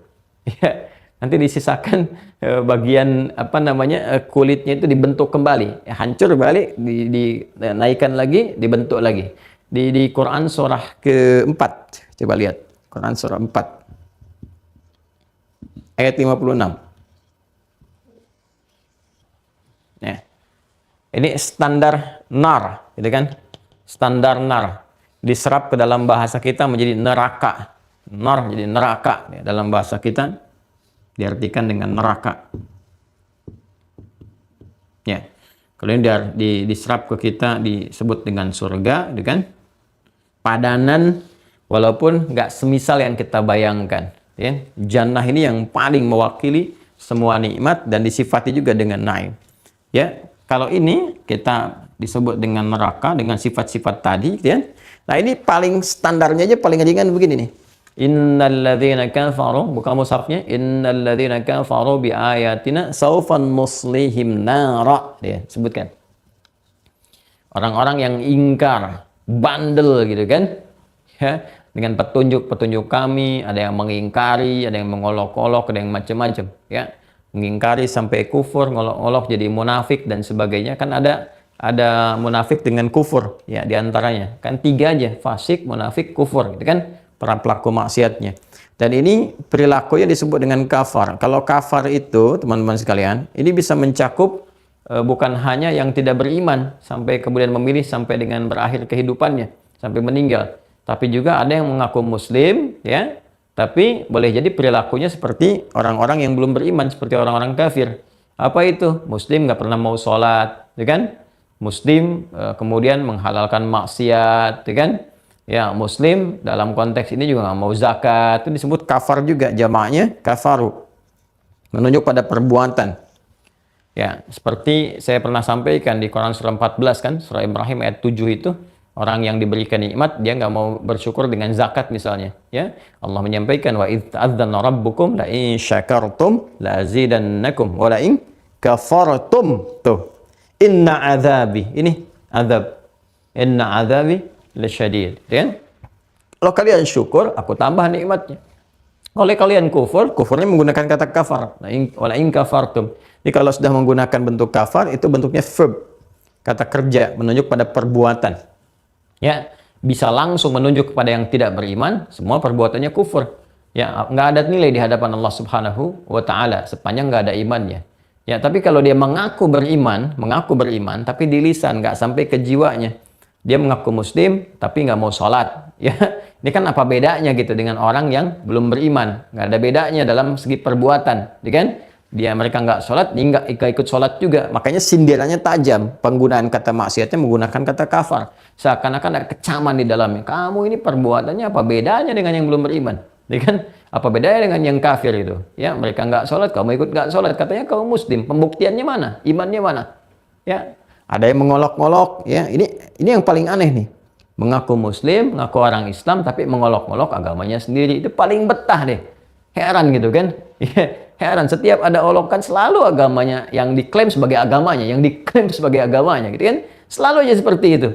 Ya nggak pernah dia bicara tentang yang lain. Kalau yang lain yang baik-baik, semua kesannya tuh seperti itu. Tapi kalau bicara yang dia katakan agamanya sendiri, itu selalu yang munculnya yang jelek-jelek. Ya, ini yang jadi persoalan. Nah, itu penyakitnya disebut dengan nifak namanya. Apa yang ada di hati nggak sama dengan ada di lisan. Ya, antara lisan dengan hati nggak nyambung, sehingga perbuatannya itu konslet. Lisan dengan hati nggak nyambung, ya, perbuatannya apa? Konslet. Kalau nggak nyambung kan arus listriknya jadi kemana-mana tuh. Ya kan, terus kalau listriknya semakin kuat, ya kan, ya, konslet nggak nyambung kan, nyambar-nyambar begini-begini tuh. Itu kan berbahaya gitu. Ya, makanya selalu fisika itu terkait erat dengan konsepsi kehidupan kita secara metafisik. Ya. Nah, ini sama begini teman-teman sekalian. Makanya disebut dengan penyakitnya nifak namanya. Penyakitnya ada di sini, di dalam jiwa. Ya, di kolbu. Kolbu jamannya kulub. Penyakit yang merang kepada kulub disebut marad namanya. Fi qulubihim marad. Ya. Nah, esensi dari sifat dari marad ini disebut dengan nifak namanya. Orangnya disebut munafik. Jamaknya disebut dengan munafikun. Ya, munafikun pun sama, dikecam juga. Bahkan ancamannya lebih tinggi. Ya, Innal munafiqina fid darqil asfali minan nar. Kalau ini nar ini dia itu paling bawahnya tuh, bawahnya lagi di bagian bagian bawah keraknya, kerak yang paling dalam. Ya, nanti ditarik. Kita bicara yang standar dulu yang ini nih, yang paling standar. Ya. Innal ladzina kafaru biayatina, orang-orang ingkar, ya kadang mengolok-olok dan amalnya sangat tipis, sedikit, bahkan tidak ada yang mengaku muslim, ya ada yang juga nggak beriman. Ini paling ringan, sawfa nuslihim nar, akan kami tarik tuh ubun-ubunnya. Ya, dan menggunakan di situ ta'zimun nafsi li ta'zimi sya'ni. Ya kan, dengan keagungan Allah Subhanahu wa taala, Allah menjanjikan kalau kamu memang ingkar dari sekarang, aku janjikan ada kesempatan taubat sampai kamu wafat dengan sifat rahman Allah Subhanahu wa taala. Tapi kalau diberi kesempatan sampai akhir dengan nikmat, ya, dengan segalanya, diberikan perangkat hebat, kebutuhan bahkan melebihi standar orang biasa, nggak menghubungkan dia dengan Allah juga, nggak mengingat juga, gitu kan? Maka ancamannya tinggi. Ya, dengan keagunganku kata Allah akan ditugaskan, diberikan wewenang, ya, kepada hamba Allah nanti yang sangat mulia, punya sifat tertentu, ya, dia akan menarik langsung ubun-ubunnya tuh. Nuslihim nar, tarik ubun-ubunnya, celupkan ke neraka. Dan kullama nadijat, ya, ke apa, juluduhum, ya, sudah matang tuh dicelupkan, begitu dicelup begini langsung hancur. Ya, angkat lagi. Jadi tugasnya itu, ya, apa namanya, celupkan angkat zabaniyah itu kan, ya, tarik ubun-ubunnya tuh, ya, diambil sama orang Betawi itu, gua jabanin katanya. Itu dari jabaniyah itu, zabaniyah, tarik tuh, ya, ubun-ubunnya tuh celupkan. Jadi Anda pernah bikin teh celup kan, ya, teh celup kan begini kan, ini kan. Nah, itu tugas malaikat, cuman celup angkat tuh, sekali celup hancur. Kullama nadijat juluduhum baddalnahum juludan ghairaha liyadzuqul adzab. Setiap dicelupkan hancur, ya, angkat lagi, ya, bagus lagi, gitu kan, kulitnya tumbuh lagi, hancur lagi. Sekali celup, gitu kan, ya, kalau seharinya sama dengan 1000 tahun kan, 1 detiknya sama dengan 48 hari itu rasanya. Pek, masuk. Nah, jadi ini dua tempat ini disiapkan oleh Allah Subhanahu wa taala, imma jannah atau an-nar, sebagai puncak terakhir. Sesuatu yang disimpan, tempat untuk penyimpanan tertentu yang disiapkan dan sebagainya, ya kan? Nah, itu disebut dengan makhzan namanya. Makhzan dari kata khazana. Nah, seperti ini. Ya. Tempat yang disiapkan disebut dengan makhzan. Nah. Awas, pakai kha ya, bukan pakai ha. Kalau pakai ha, ya, hazina itu sedih namanya. La tahzan, jangan bersedih, gitu kan? Ya, terus nggak usah lidahnya di otak-atik lagi, la tahzan. Jangan disimpan kalau itu, ya. La tahzan, jangan bersedih. Ingat, titik beda itu sudah menentukan sekali. Sya dengan sa itu beda. Syakara dengan sakara itu beda. Awas, hati-hati. Syakara bersyukur, sakara mabuk. Itu kan? Awas, itu beda sekali. Syakara dengan sakara. Khazana dengan hazina. Itu lain. Ya. Sini. Nah, yang menjaganya, ini kan menyimpan. Ya, tempat simpanan, ya, sesuatu yang disimpan di tempat tertentu, ya, keadaannya netral, umum, baik itu tempatnya penyimpanan yang baik ataupun tempat penyimpanan yang tidak baik sifatnya dan sebagainya, disebut dengan mahzan umumnya. Nah, Allah memiliki tempat yang disiapkan, disimpan untuk hamba-hamba yang kembali di yaumul akhir. Ada yang sifatnya baik, penuh dengan kenikmatan, jannatun na'im, kan? Ini ada yang sifatnya penuh dengan ancaman jahim, disebut dengan nar, yang ini jannah, kan? Nah, ini keduanya mahzan. Ya? Yang menjaganya, penjaga tempat menyimpan itu disebut dengan khazin. Khazin. Jamaknya disebut dengan khazanah. Khazanah. Khazanah. Awas, pelan-pelan ya, ikuti pelan-pelan. Ini semoga Allah berikan kepada kita pemahaman yang untuk memudahkan kita mengerti, ya, memahami dengan baik. Jelas ya yang saya terangkan ini? Ya. Yuk kita urutkan lagi. Tempat berakhir segala hal dalam kehidupan, nanti kembali kepada Allah, akhirat. Ya, dengan segala alur yang kita ikuti dari sini ke sini kan ada mahsyar dulu, gitu kan? Dikumpulkan, kemudian ada hisab, ya kan? Nah, setelah hisab itu nanti ada sirat, gitu kan? Nah, ini jembatannya, sirat. Nah, di sirat ini nanti ada 2 cabang. Nah, ini dia. Kalau bukan ke tempat yang sudah Allah siapkan, yang Allah siapkan disebut dengan mahzan, penuh dengan kebahagiaan nikmat dan surga dengan kenikmatan jannatul naim, atau narul jahim ada di sini, kan? Antara 2 ini. Nah, kemudian Allah tugaskan malaikat ya untuk menjaga tempat ini, sekaligus diberi kewenangan ya untuk melakukan segala tindakan terukur. tindakan terukur dan efektif terkait dengan tugas-tugas di 2 tempat ini. Ya, mereka menjaga dalam bahasa Arab disebut dengan khazin tunggal, kalau banyak itu disebut dengan khazanah, baik di surga, jannah ataupun di nar. Nah, sekarang yang perlu kita ketahui adalah siapa malaikat yang menjaga ini, khazanah ini. Apakah dia punya nama? Seperti apa sifat-sifatnya? Bagaimana karakternya? Bisakah kita pelajari saat ini sehingga nanti kita ada persiapan sampai dengan ke sana? Dengan? Nah, ini yang coba kita akan turunkan saat ini. Jadi, ini mukadimah pembahasan kita tuh. Ya, mukadimahnya sampai sini. Jadi, ini tempat akhir kita tahu namanya jannah atau nar, dan kita berharap dengan rahmat Allah mendapatkan jannah. Ya, nanti ada malaikat yang ditugaskan, karena ini kan malaikat bagian akhir yang kita bahas dari 10 ini. Dari awal, tuh lihat alur perjalanannya. Alur meyakini pedoman Rasulullah SAW, diangkat sebagai Rasul, ditetapkan di malaikatnya, sampai terus berkehidupan sampai akhir. Ya, 9 dengan 10-nya siapa? Walaupun dari kecil kita menghafalkan A, B, C, dan sebagainya. Yuk kita temukan dulu kata khazanah di dalam Al-Quran. Bismillah. Yang terkait dengan jannah dan nar. Buka surah Az-Zumar, surah 39. Ya, dari ayat 71 sampai terakhir. Saya juga ada mushaf nih. Ya. Masya Allah, dulu kita cetak nih mushaf Al-Akhyar ya. Yuk kita sama-sama buka Az-Zumar, Quran surah 39. Ya. Ada? Dari ayat 71 ya, 71. Wasiqal ladzina kafaru ila jahannama zumara. Ya kan? Ada ayatnya? Sudah? Wasiqal ladzina kafaru ila jahannama zumara. Dan orang-orang yang, perhatikan kalimatnya tuh, kafaru, kafar. Ingat baik-baik ya. Awas hati-hati tuh. Katanya menggunakan kafar. Jadi di Quran itu ada tiga kata menunjukkan makna kufur. Dan hati-hati cara memahaminya, berbeda satu dengan yang lainnya. Perhatikan, ada kafar, jamaknya kafaru. Ada kafir. Ingat ya, ada kafir, jamaknya kafirun. Ya, kalau dijarkan atau nasab jadi kafirin, sama saja, kafirun, kafirin. Jelas? Yang ketiga ada kufar. Yang ketiga ada kufar.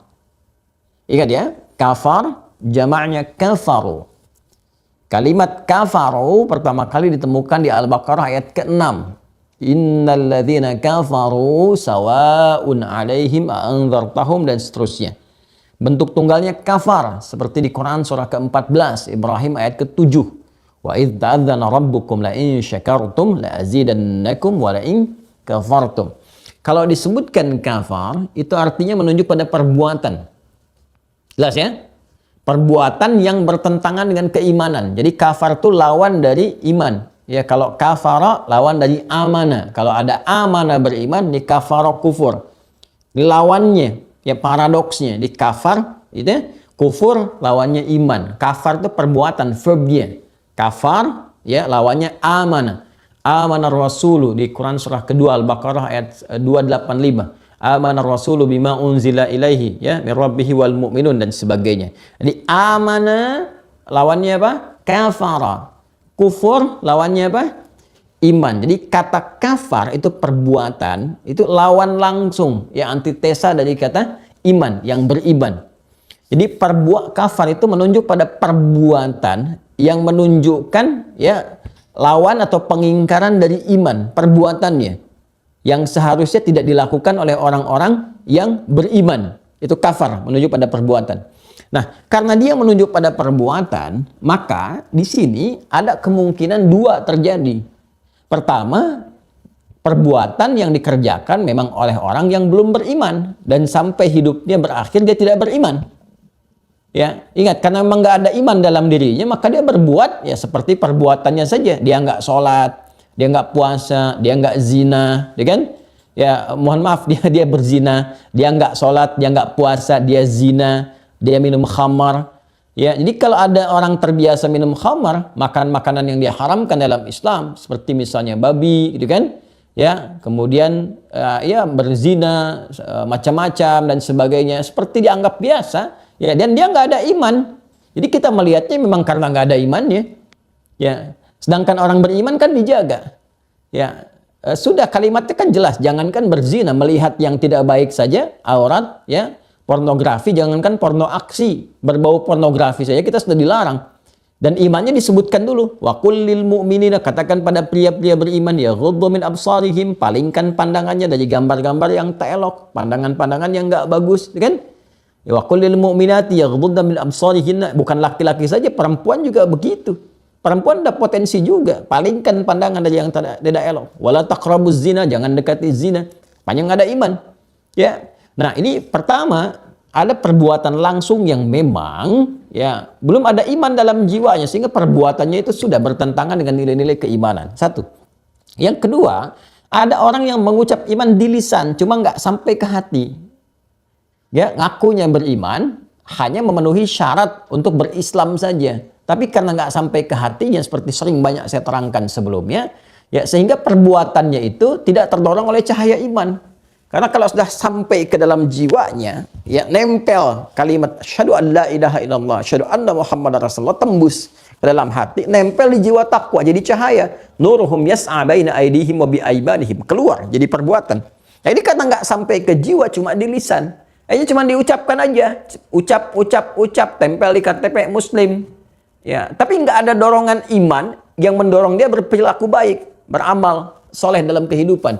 Ya, seperti ibadah ritual, nggak kelihatan sholat, ya kan? Nggak kelihatan dia mau puasa, orang puasa dia buka, ya kan? Orang sholat dia mengerjakan yang lain misalnya, dan sebagainya. Nah, ini kan nggak ada beda perbuatannya seperti yang pertama. Cuma perbedaannya pada titik yang pertama memang tidak mengucapkan ikrar dia beriman, yang kedua ini mengatakan saya beriman berislam, cuma imannya nggak sampai kepada jiwanya. Maka oleh Allah itu dikecam. Kamu mengatakan beriman, tapi nggak menunjukkan iman kamu. Perbedaannya di mana? Letaknya di mana? Ya kan? Maka disebut perbuatannya disamakan dengan kata kafar. Kafaro. Ya, seperti tadi. Orang yang diberikan kenikmatan harta nggak mau zakat. Lantas bedanya apa dengan yang belum beriman? Kalau mereka nggak berzakat karena nggak ada iman. Kamu ada iman nggak mau zakat. Maka kalimat Qur'annya wal in kafartum. Nah, ini ada orang-orang yang seperti ini, teman-teman sekalian, itu disamakan kalimat untuk kecaman. Kalau kembali kepada Allah, tetap memegang teguh perbuatan demikian, nggak taubat dia, maka nanti akan ditimbang. Akan ditimbang ya, di akhirat.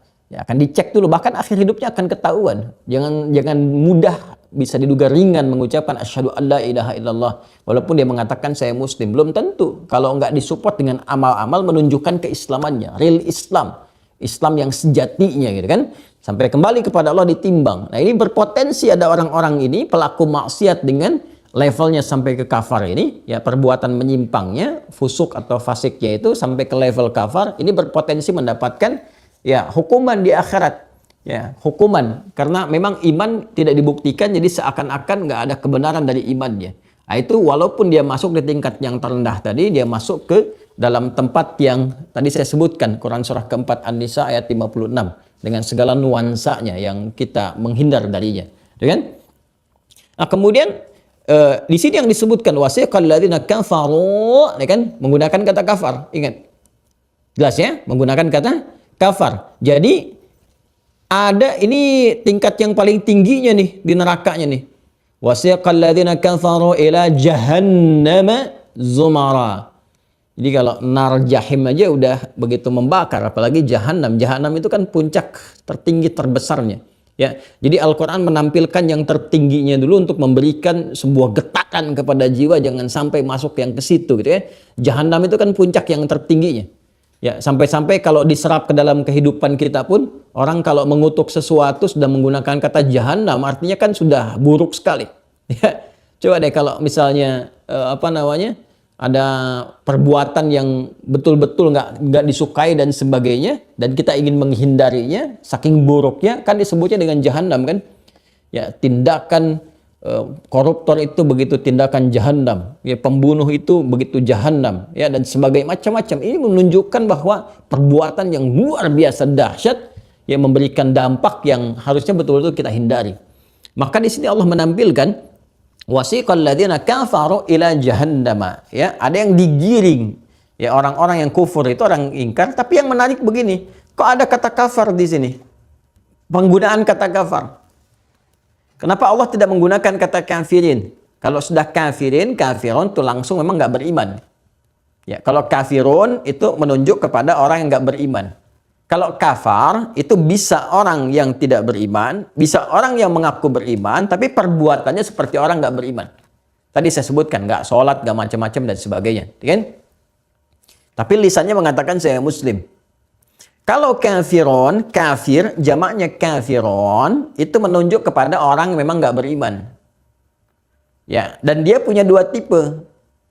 Bisa berbuat damai, biasa, artinya nggak melukai orang-orang Islam, tidak menyoal Islam juga. Dia menjalani kehidupan aja, cuman dia nggak beriman. Ya, cuma kadang-kadang suka ngajak-ngajak. Kadang-kadang suka ngajak-ngajak. Ya, kan zaman Nabi ada tuh sekelompok orang datang ke Rasulullah. Ya Muhammad SAW, kita nggak usah ribut lah, nggak usah berperang. Ya Nabi juga kalau bahasa kita di hatinya, siapa juga yang ngajak ribut ya? Siapa yang ngajak perang? Kan kalian yang perangi, kalian yang ngajak ribut. Ya, mereka mengatakan kita nggak usah ribut dah. Kita nggak usah perang, nggak usah ribut-ribut, gini aja, ya. Kita sepakat aja, gitu kan. Malam ini kami nyembah Tuhan kamu, besok-besok kamu nyembah Tuhan kita, gitu. Ngajak-ngajak. Dia merangi, enggak, cuma ngajak-ngajak dan sebagainya. Maka turun satu surah, disebut dengan sifat mereka, dengan namanya. Namanya Al-Kafirun. Ya, Qul ya ayyuhal kafirun, la a'budu ma ta'budun. Sampai turunlah kemudian ketentuan yang sangat indah sekali. Di ujung ayatnya, lakum dinukum waliyadin. Itu nggak ada yang punya kecuali orang Islam. Toleransi tertinggi dalam keberagamaan. Ya, menghormati itu tertinggi. Menghormati itu kan dengan membiarkan, nggak usah ikut-ikutan, silakan aja, silakan. Hormati silakan, nggak mengganggu, nggak apa, silakan masing-masing. Pilihan. Ya, kalau ditanya kita jawab. Jadi itu sifat kafirun. Makanya jangan heran kalau sekarang misalnya ya nggak memerangi, nggak apa, cuma ngajak-ngajak ada. Itu nggak heran, dari dulu juga sudah ada. 15 abad yang lalu. Jadi kalau nanti ada Car Free Day, ya carnya yang free, ya kan? Tapi misalnya ada orang-orang tertentu nawarin biskuit, nawarin ini itu, ngajak-ngajak, Anda jawab, terima kasih atas tawarannya, gitu kan? Sebetulnya 15 abad yang lalu sudah ada yang seperti bapak atau ibu, sana dakwah itu sampai ke surah Al-Kafirun. Itu kafirun. Ada yang sifatnya juga melukai. Ada yang sifatnya juga menzalimi dan sebagainya, atau merencanakan sesuatu yang kurang baik misalnya dalam tata kelola kehidupan termasuk bagi orang Islam. Ini berubah nanti namanya menjadi kufar. Jadi ada kafar, ya, kafar jamaknya kafaru, ada kafir jamaknya kafirun, ada kufar langsung bentuk jamak. Kufar. Ya, kufar ditemukan di Quran surah ke-48. Al-Fatah, Quran surah 48 ayat 29. Nanti bisa dicek ya. Quran surah 48 Al-Fatah ayat 29. Ada ayatnya? A'udzubillahi minasyaitonirrajim. Muhammadur Rasulullah, kan? Walladzina ma'ahu, ada walladzina ma'ahu asyidda'u 'alal kuffar. Perhatikan kalimatnya bukan 'alal kafirin, 'alal ladzina kafaru, tapi 'alal kuffar. Kalau kuffar ini memang golongan-golongan yang sudah orientasinya itu menyerang, menyakiti, ya, menyerang, menyakiti, ekspansi, zalim dan sebagainya, sehingga butuh ada pertahanan. Pada yang demikian tegas, ya, baik serangan dengan sekarang dengan budaya, dengan pikiran, dengan pengetahuan, kan ada yang demikian, ya, muncul aliran-aliran baru itu kan direncanakan tuh. Jangan dikira muncul begitu saja, nanti lain waktu kita belajar nih, ya. Saya dulu dapat 1 tahun tuh pendidikan mempelajari, ya, tentang aliran-aliran yang sekarang ini muncul macam-macam, itu akarnya kemana? Itu ada akarnya. Ya, nanti bahasanya tentang orientalisme. Ya, orientalisme nanti akan ditemukan pasca nanti jatuhnya kerajaan-kerajaan dan kemegahan Islam di Barat, di Andalusia, di Spanyol, nanti munculnya gerakan orientalisme. Nanti bisa dibahas. Kita nanti ada buku, ada pegangannya, dan nanti bisa dibuktikan. Ya, nah itu nanti akan sangat mengejutkan. Kenapa? Karena bagi sementara orang ya kuliah di kampus-kampus tertentu yang begitu hebat dan sebagainya, terutama di luar, ternyata itu produk orientalis. Ya, yang di dalamnya bahkan dibuka jurusan-jurusan tertentu kajian keislaman. Cuman ya uniknya begitu pada pulang dari situ konslet semua. Ya, itu dulu kan lancar qul huwallahu ahad, Allah satu, pulang-pulang dari sana ya semua agama sama, menuju pada Tuhan yang sama, caranya beda-beda, makanya pada konslet gitu kan. Makanya pada aneh sih belajar Islam, belajar tentang Quran, hadis ya kajiannya malah di kampus orientalis. Jadi pada kena racun gitu. Ya, pindah dulu ya. Nah, itu kufar. Jadi pada yang seperti itu mesti tegas proporsional. Jadi kalau ada gangguan lewat pengetahuan, jawab lagi dengan ilmu, jelaskan. Ya, kalau ada yang mengatakan misalnya begini, begitu, semua agama sama, jawab lagi dengan statement yang jelas. Logika, balas dengan logika. Jadi kan ilmu, jawab dengan ilmu yang benar, dengan kejujuran, dengan kebaikan, dan tetap dengan kasih sayang. Kasih sayang itu artinya tetap kita mendoakan, mengarahkan pada kebaikan. Pilihan tergantung masing-masing. Ya, selanjutnya terserah Anda gitu kan. Ya, dan itu membawa kemudian konsekuensi kembali kepada Allah. Objektif semuanya. Balik ke sini, wasiqal ladzina kafaru ya ila jahannama zumara. Ini kan akan digiring orang-orang yang kafar di sini. Nah, pertanyaannya begini, Jahannam itu kan tingkat tertinggi. Nar itu nama umumnya kan. Yang biasanya tadi di An-Nisa ayat 56 kan? Yang biasanya tuh 56. Ya sebiasa-biasanya neraka ya. Oh, sebiasa-biasanya apa? Neraka gitu ya. Awas hati-hati. Yang kalau dicelupkan hancur gitu. Nah, ini yang tingkat tertinggi Jahannam. Kenapa di sini ada kafaru? Awas hati-hati nih. Level kafaru yang mana? Kalau yang nggak beriman nggak usah kita bahas. Ini ngaku beriman. Kan ada perilaku, berarti ada kemungkinan ngaku beriman kan? Siapa golongan di sini yang ada mengaku beriman disebut kafaru dan berpotensi ke neraka Jahannam? Hati-hati ya. Awas nih, kafaru itu kan nanti bentuknya bisa macam-macam. Ya, intinya adalah bertentangan dengan keimanan. Ngaku iman di lisan, gak mau sholat, masuk kategori kafaru. Ngaku beriman, gak mau zakat, padahal wajib zakat, masuk kategori kafaru. Tapi siapa kafaru yang dimaksudkan masuk neraka Jahannam ini? Karena di neraka yang standar pun dalam tanda petik, standarnya neraka, kan? Masuk ke neraka yang itu pun, yang level paling rendah pun disebutnya kafaru juga. Innalladzina kafaru. Yang ini siapa? Nah, kalau ingin kita tahu jawaban yang ini, buka Quran surah keempat An-Nisa ayat 140. An-Nisa ayat 140, paling kiri sebelah bawah. Ya, Quran surah keempat An-Nisa ayat 140. Ada ayatnya, wa qad nazzala 'alaikum fil kitabi an idza sami'tum ayatillahi yukfaru biha wa yustahza'u biha fala taq'udu ma'ahum hatta yakhudu fi haditsin ghairi innakum idzam mithluhum. Ada? Nah, sekarang kita temukan. Innallaha jami'ul munafiqina wal kafirina fi jahannama jami'a. Ada? Baru kita temukan. Jadi yang dimaksud kafaru di sini kan disampaikan wasiqal ladzina kafaru ila jahannama ya zumara gitu kan. Mereka kelompok digiring tuh. Zumara itu satu kelompok bersamaan digiring. Ayo, giring kelompok bersamaan. Siapa kafaru yang dimaksudkan di sini? Dua golongan. Ya, satu yang memang sampai akhir hidupnya nggak beriman. Selesai, karena bekal akhirat kan iman. Ingat ya. Ini kalau akhirat kita bicara tentang hal yang gaib kan? Ya, yang gaib itu turunan untuk pembahasannya dan turunan untuk memikirkannya bukan dengan menggunakan akal. Ya, tapi membacanya menggunakan iman. Dan iman referensinya apa? Kemarin kita bahas ya Al-Qur'an dengan hadis. Dari Al-Qur'an dan hadis mendapatkan hikmah, maka akal akan dibimbing untuk menuju itu. Ya. Baik, sekarang perhatikan baik-baik yang dimaksud kafaru di sini dua golongan ya untuk masuk Jahannam ini. Pertama, kafirin yang memang tidak memutuskan tidak beriman sampai akhir hidupnya. Ya, bertentangan dengan hukum Allah, bahkan mencari Tuhan selain Allah. Ya, mencari Tuhan selain Allah. Ya, nanti bahkan akan di akhiratnya suruh dicari sama Allah. Ayo cari nih yang kamu pertuhankan. Ayo cari sekarang. Kumpulkan semua, gitu kan? Macam-macam. Nanti saling menyalahkan itu. Termasuk yang paling menarik nanti setelah ini selesai kita masuk kepada lawan malaikat. Ya, yang kita kenal dengan setan itu. Itu setan masih sempat-sempatnya pidato. Dan sebelum pidato menolak klaim itu. Ya, orang-orang yang pernah mengikuti setan. Ya, mereka berkata, gara-gara kamu nih, kan, kita masuk ke sini, kita terancam dengan hukuman. Kata setan, saya nggak maksa. Saya kan cuma memberikan was-was. Quran juga ngasih tahu, alladzi yuwaswisu fi sudurin nas. Kan? Ya, saya cuma ngajak, itu pun halus. Saya nggak maksa. Salah kamu kenapa ikut? Salah kamu kenapa ikut? Dia berlepas diri itu.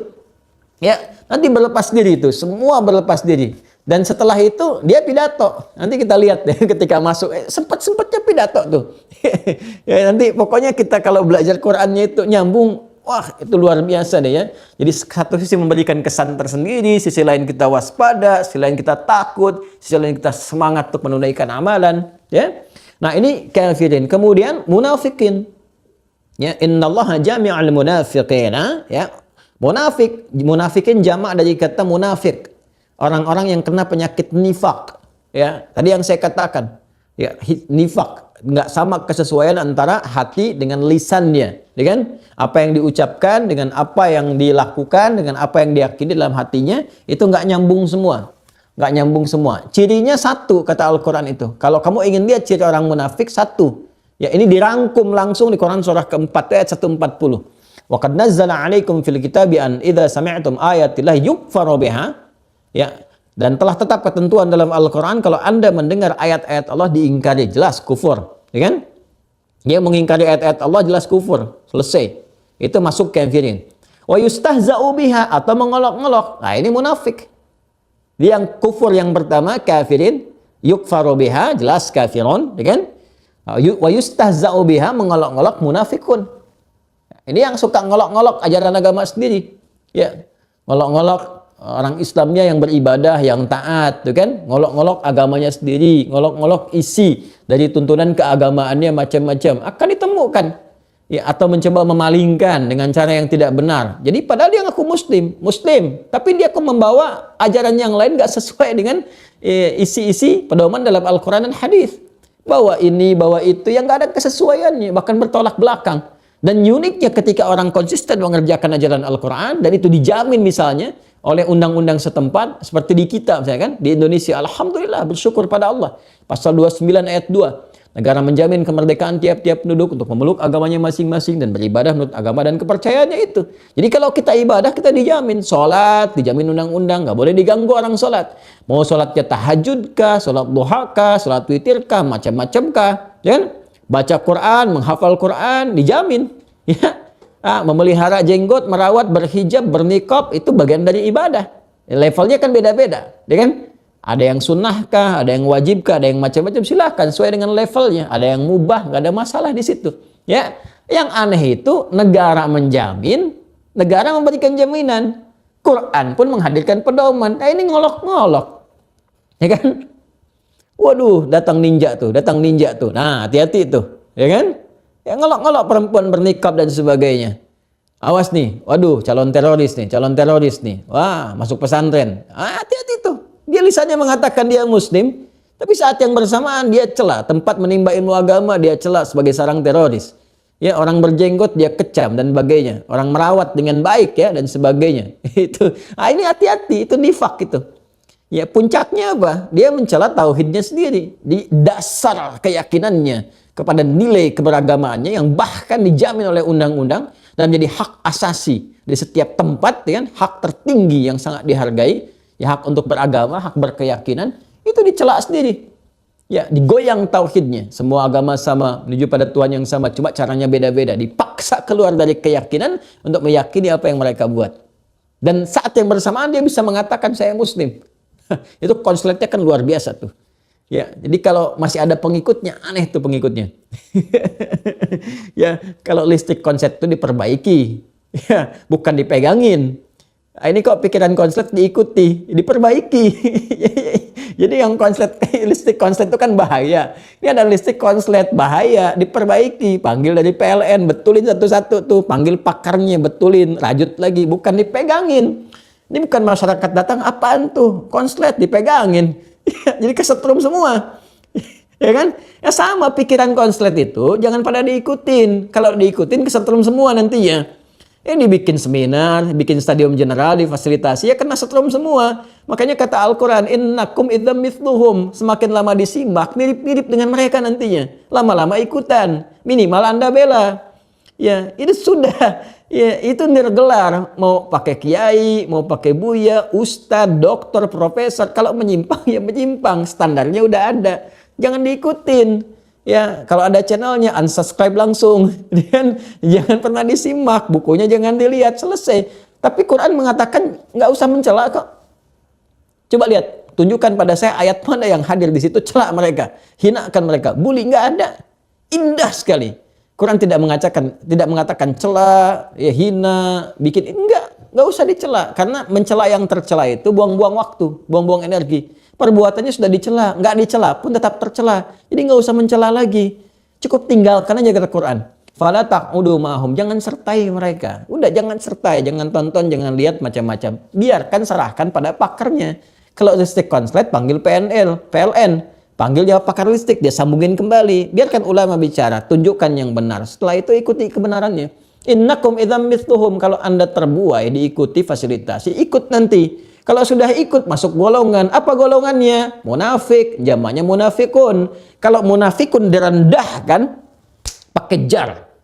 Jar khafad, jadi rendah, turunkan ke bawah, harakatnya kasrah, pecah, hancur. Kasrah itu kan dari kata kasrah, pecah, hancur. Akan dipecahkan, dihancurkan. Makanya Allah rendahkan menggunakan jar di situ. Innallaha jami'ul munafiqin. Nggak diangkat, direndahkan ke bawah.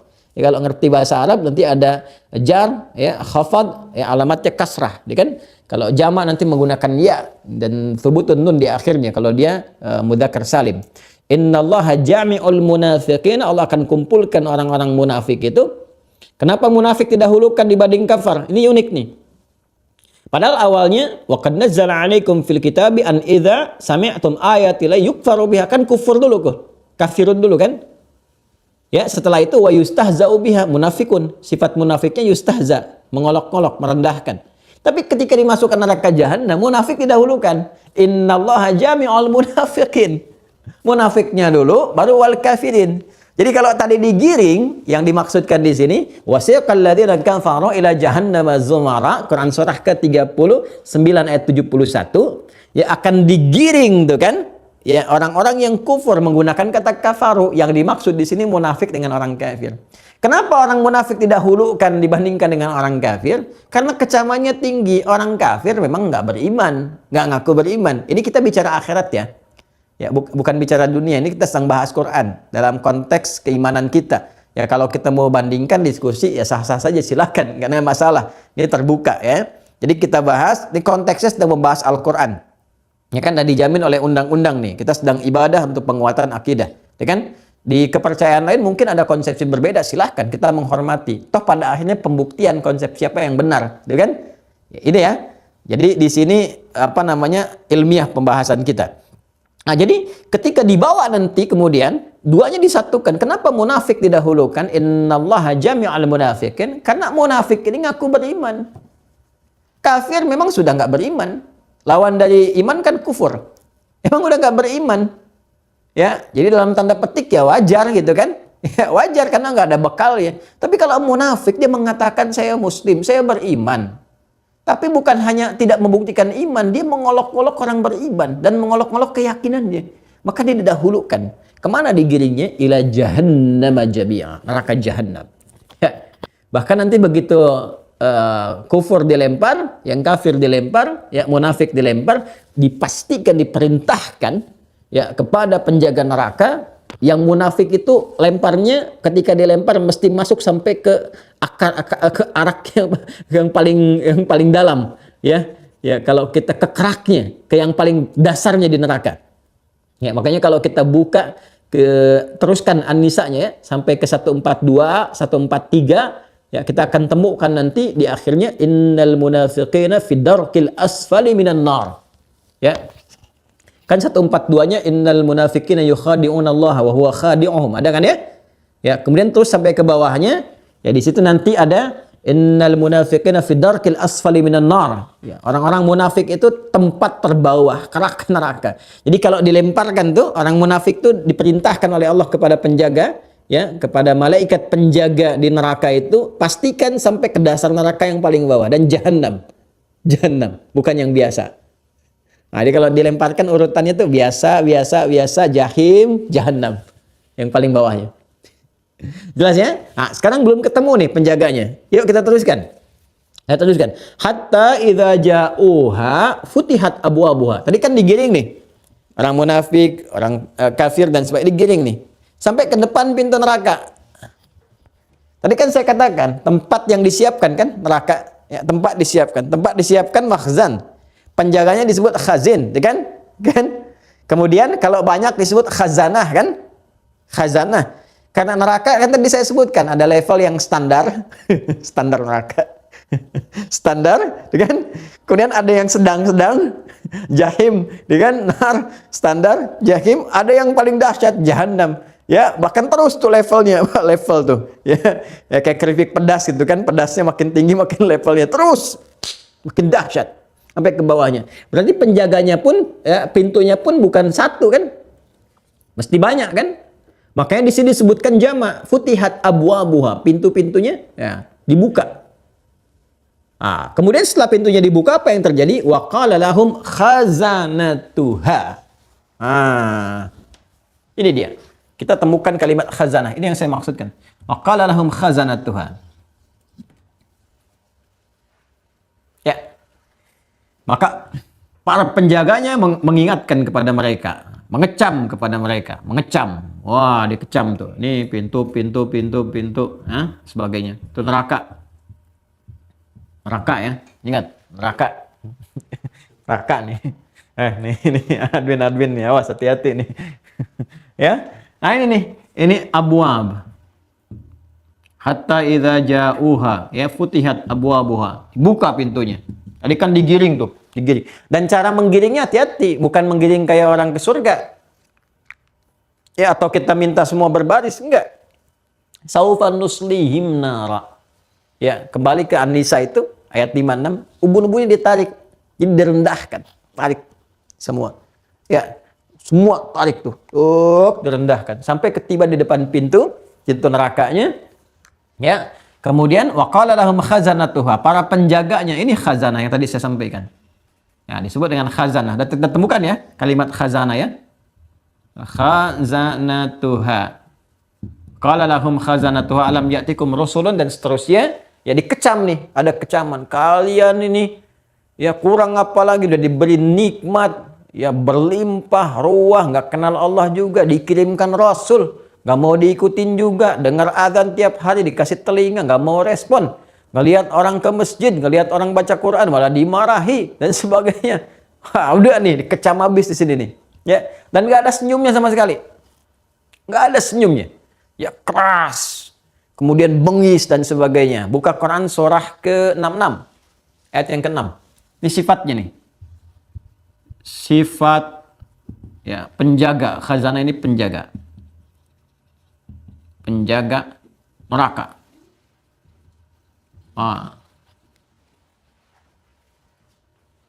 Ya ayyuhalladzina amanu qu anfusakum, Quran surah 66 At-Tahrim ayat 6. Terus kan, hei orang-orang yang telah beriman, jaga imanmu dengan baik, ya, tingkatkan ibadah, jaga baik-baik iman itu. Kenapa? Ya, karena akhirat lebih dahsyat. Iman itu bekal akhirat. Ya, akhirat lebih dahsyat daripada dunia. Jaga baik-baik, jaga baik-baik. Jangan sampai nanti ketegangan itu berakhir dengan nestapa, dengan sengsara. Ya, perbaiki imanmu. Qu anfusakum wa ahlikum, jaga diri dan keluargamu. Ya, di keluarga itu disertakan supaya kita ingat-ingat betul. Ya, disertakan kepada kita. Seperti kita jaga keluarga saat di dunia. Kan kita nggak mau keluarga kita dicela orang. Ya, kita kan merasa sedih kalau manggil-manggil, sedang sakit aja kita perhatiannya luar biasa. Anak sakit perhatian luar biasa. Itu kan? Anak kesakitan, kita luar biasa selamatkan macam-macam. Nah, sekarang kalau udah berpisah di akhirat, lebih dahsyat lagi. Saya cuma bilang begini Bu, ya maaf ya Bu ya Pak ya. Bagaimana perasaan kita nih sebagai ayah, sebagai ibu. Dalam saat yang bersamaan ketika anak menjerit-jerit, Mama, Papa tolong selamatkan saya, tolong saya. Ma minta syafaat Ma sama Allah, Ma. Bapak tolong Pak selamatin saya Pak di sini Pak. Ya, Anda sekarang pengen sholat, Anda sekarang pengen zakat, dan sekarang sudah nggak ada waktunya lagi. Fa'asaddaqa wa aku minas salihin. Semua berkata kami ingin kembali ya Allah sebentar aja. Dan mereka minta tolong dan kita nggak bisa berbuat apa-apa. Ya kan? Ya, sementara anehnya begini, saat di dunia itu kan dikasih gambaran. Saya beri ilustrasi begini ya. Kalau ada kebakaran dalam rumah, anak-anak terjebak di dalam, ya kan? Apa yang Anda lakukan? Anak kan berusaha sedapat mungkin kan, dobrak kamarnya, dan terus begitu terjebak di dalam lagi tidur anak-anak tuh. Terus dikasih tahu, bangun kebakaran, nggak mau bangun, mana biarin aja tidur. Dia itu kan pasti Anda akan merespon, refleks Anda katakan, ayo bangun, ditarik kan, Anda pasti akan seret kan. Anda seret, Anda keluarkan, dia baru sadar kebakaran, Anda tarik kan? Ya, saya cuma mau ngasih tahu, api neraka lebih panas, lebih dahsyat, lebih luar biasa. Ya, enggak, Allahu Akbar. Semoga Allah melindungi kita ya. Kalau kita baca dengan iman. Lebih dahsyat, ancamannya lebih tinggi. Jadi wajar. Kalau ada pancaran iman itu tidak dibuktikan, orang tua mengingatkan tuh wajar, nggak usah marah. Kalau sholat lagi malas, ya orang tua harus paksa anaknya, cepat sholat, cepat begini. Wajar, karena api neraka lebih panas. Kalau rewel, kalau bawel, kalau mengingatkan macam-macam, jangan marah. Kenapa? Karena pancaran iman yang bicara. Jadi kalau ada orang tua mengingatkan seperti itu, ya duhai, gitu kan, saya pernah mengalami masa-masa demikian dan sebagainya. Kita semua kadang-kadang diingatkan seperti itu, kan? Atau orang tua juga dengan supportnya. Kita melihatnya jangan orang tuanya. Atau melihatnya jangan anaknya. Ngelihatnya pancaran imannya. Jadi kalau orang tua ingatkan, guru kita ingatkan, oh ini imannya berbicara. Iman saya sedang dikhitab, diajak bicara, saya diingatkan. Kenapa? Ghilazun syidadun la ya'sunallaha ma amarahum wa yaf'aluna ma yu'marun. Enggak ada canda-candanya dikit pun. Malaikat ini enggak ada canda-candanya, enggak ada senyum. Enggak ada senyum keras, bengis, ya, keras, bengis dan sebagainya. Pernah dalam satu riwayat Nabi sallallahu alaihi wasallam itu menyampaikan, ya ketika beliau itu diisrakan kemudian mi'raj, nanti sangat populer sekali di kitab-kitab hadis, juga ada di kitab-kitab tentang riwayat ya dan sebagainya, ya di Al-Bidayah wan Nihayah, kemudian juga di tafsir-tafsir dan seterusnya. Ketika beliau diisrakan kemudian dimi'rajkan, kan itu terus disambut semua malaikat. Semua mendoakan khaira, masya Allah, orang baik datang, semua baik, ini baik dan sebagainya, baik. Semua senyum, kecuali satu nggak senyum. Tapi mendoakan juga sama seperti yang lain. Nabi keheranan bertanya pada malaikat Jibril, ya Jibril itu siapa? Dia berkata perkataan yang sama dengan yang lain. Ya khaira, mendoakan saya, mengatakan yang baik-baik dan sebagainya. Tapi nggak ada senyumnya sedikit pun. Disebutkan oleh malaikat Jibril, dia penjaga neraka katanya. Dia penjaga neraka dan pimpinannya. Ya, siapa pimpinannya? Nanti kita masuk ayat lagi. Ya, jadi ini gambaran ini dijaga nih. Ya, jaga. Berarti kan banyak kan yang jaga itu.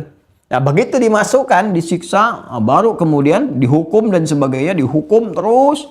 Habis, mereka kemudian memohon, minta dibebaskan, minta kepada Allah, gitu kan?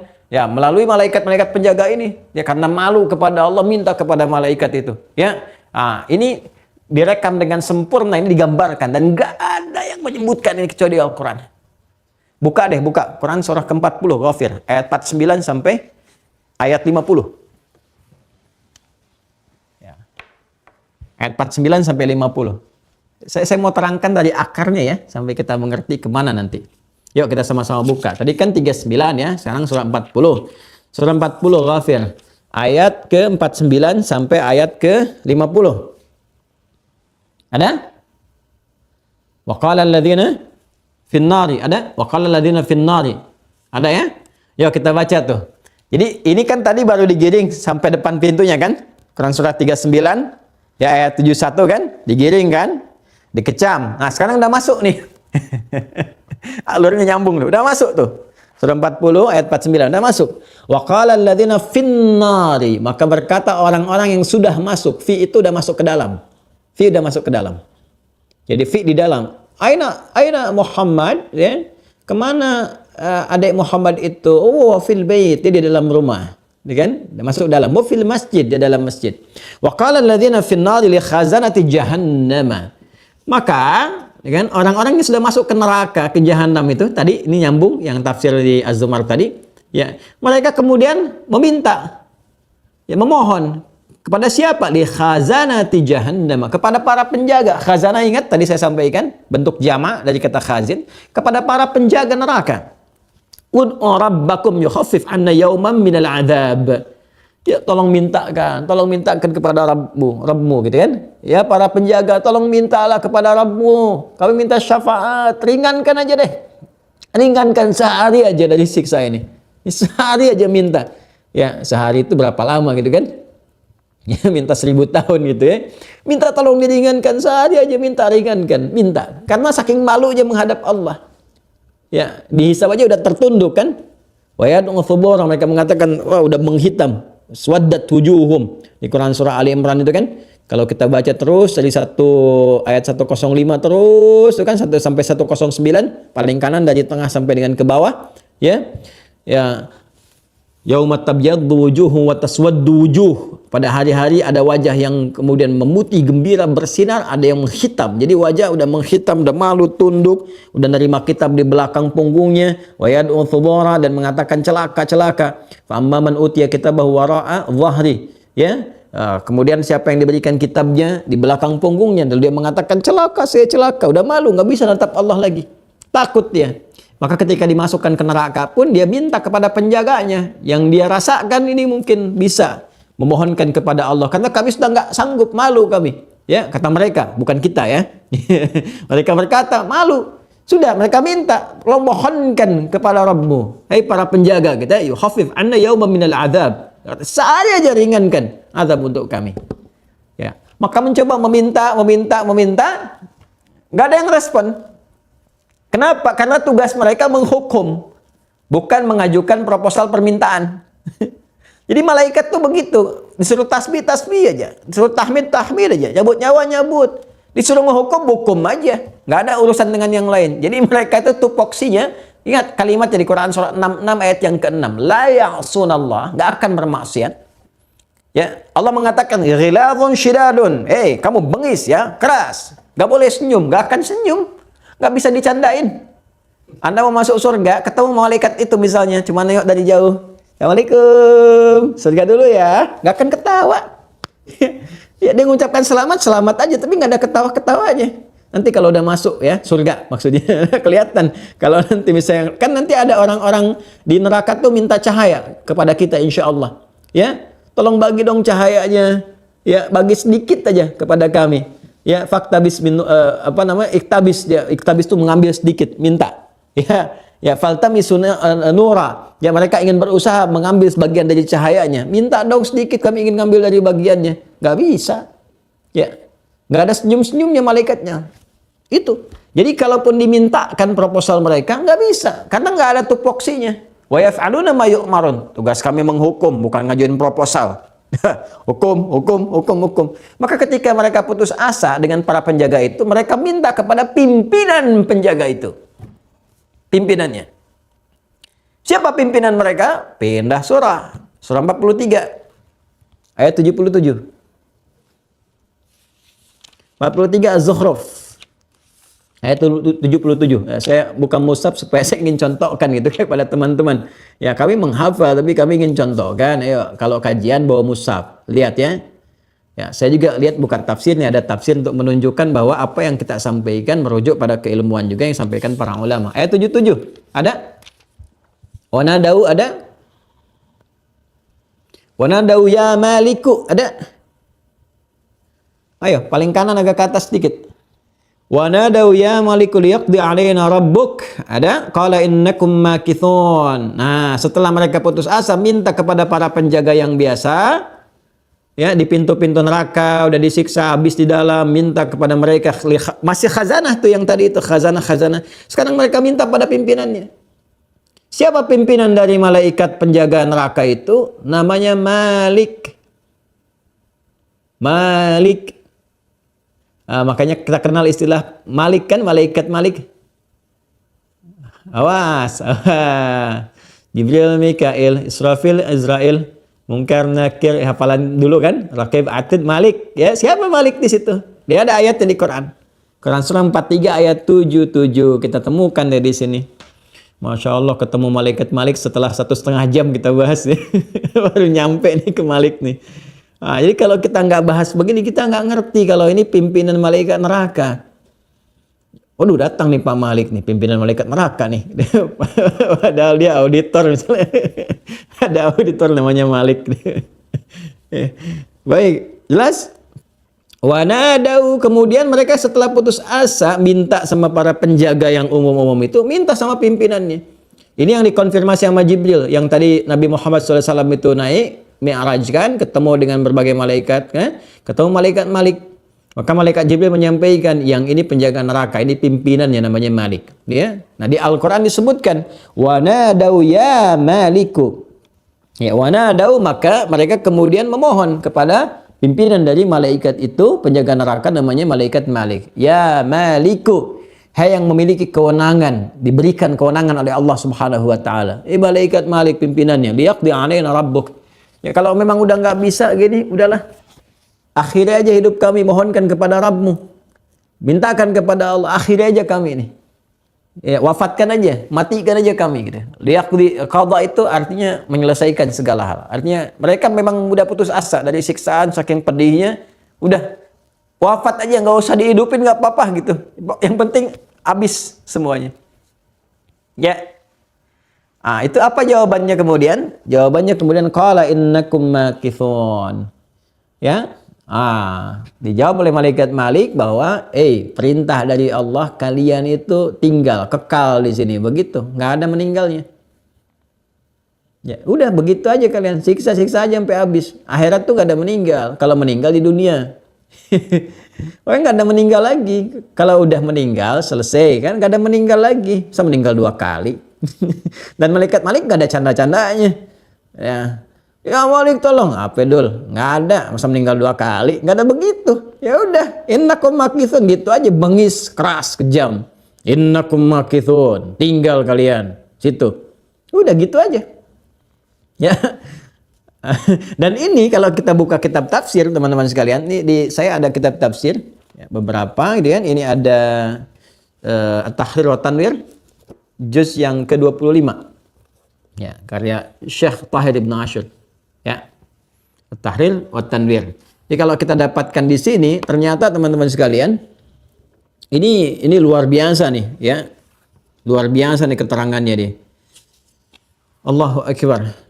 Wal qadha bimana al-imata ka qauli fa wakazahu Musa fa qadha alaih. Ya, seperti Quran surah ke 28 Al-Qasas ayat 15, ketika Musa memberi pelajaran kepada kaum yang ngeyel, kemudian tiba-tiba dengan tamparan itu dia meninggal. Qadha di sini adalah wafatkan, minta diwafatkan.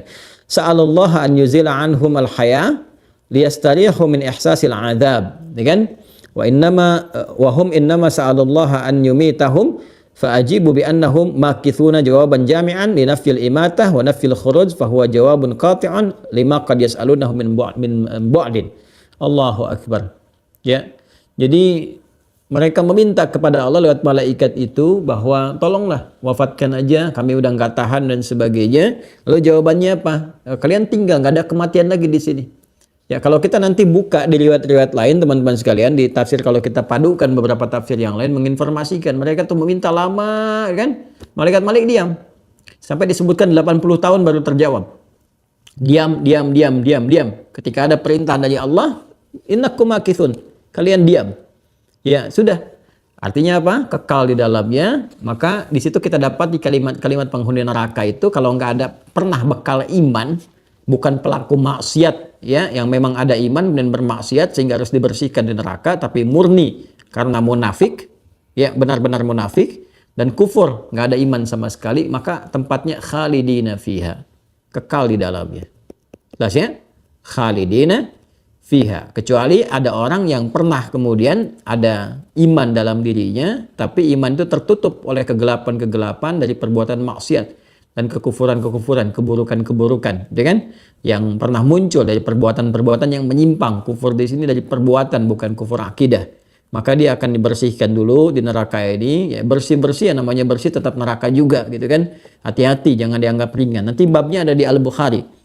Jadi kitabul iman nanti kita temukan di kitab yang kedua, kitab Badul Wahyi, kitabul iman, nanti disebutkan bagaimana mereka kemudian dengan rahmat Allah diangkat dalam keadaan gosong, dimasukkan kemudian ke dalam surga dengan rahmat Allah dan hilang seketika apa yang dirasakannya.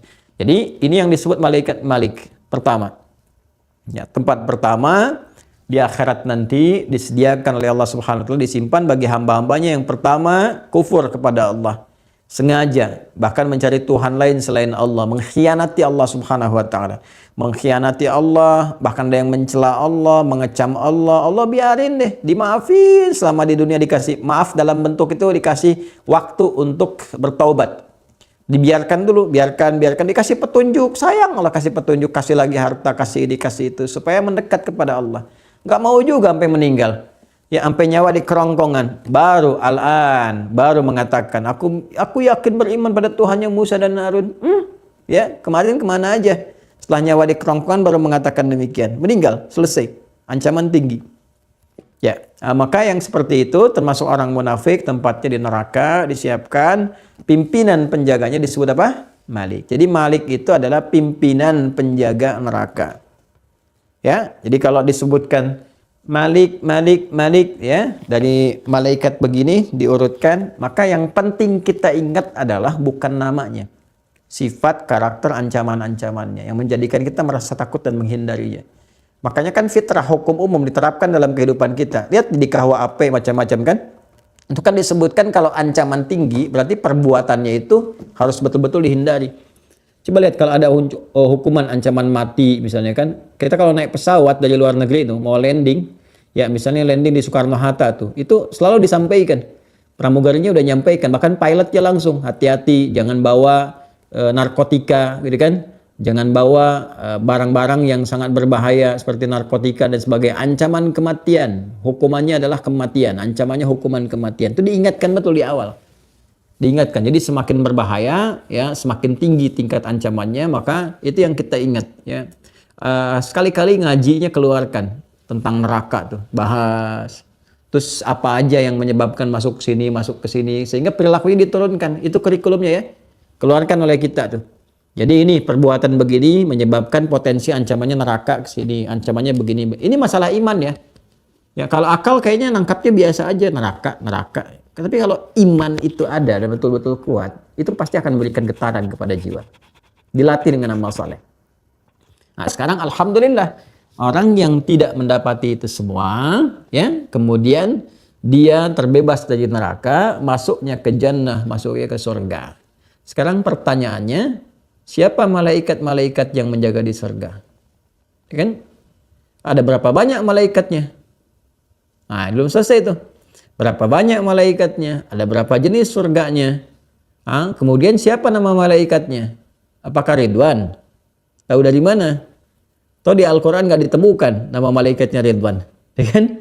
Nah, di hadis-hadis yang sahih nggak ketemu juga, gitu kan? Nah, siapa sebetulnya nama malaikatnya? Seperti apa gambarannya? Kalau ada Ridwan ditemukannya di mana dan sebagainya? Ya, seperti apa sambutan dari malaikat? Nanti dari situ yang terakhir bagaimana menurunkan kurikulum surga ke bumi. Ini pembahasan kadang-kadang nggak nyampe ke sini. Nyampainya cuma diperkenalkan sama malaikat Ridwan, selesai. Menurunkan kurikulum surganya bagaimana? Seperti kurikulum menghindari neraka pun diturunkan, kurikulum surga diturunkan.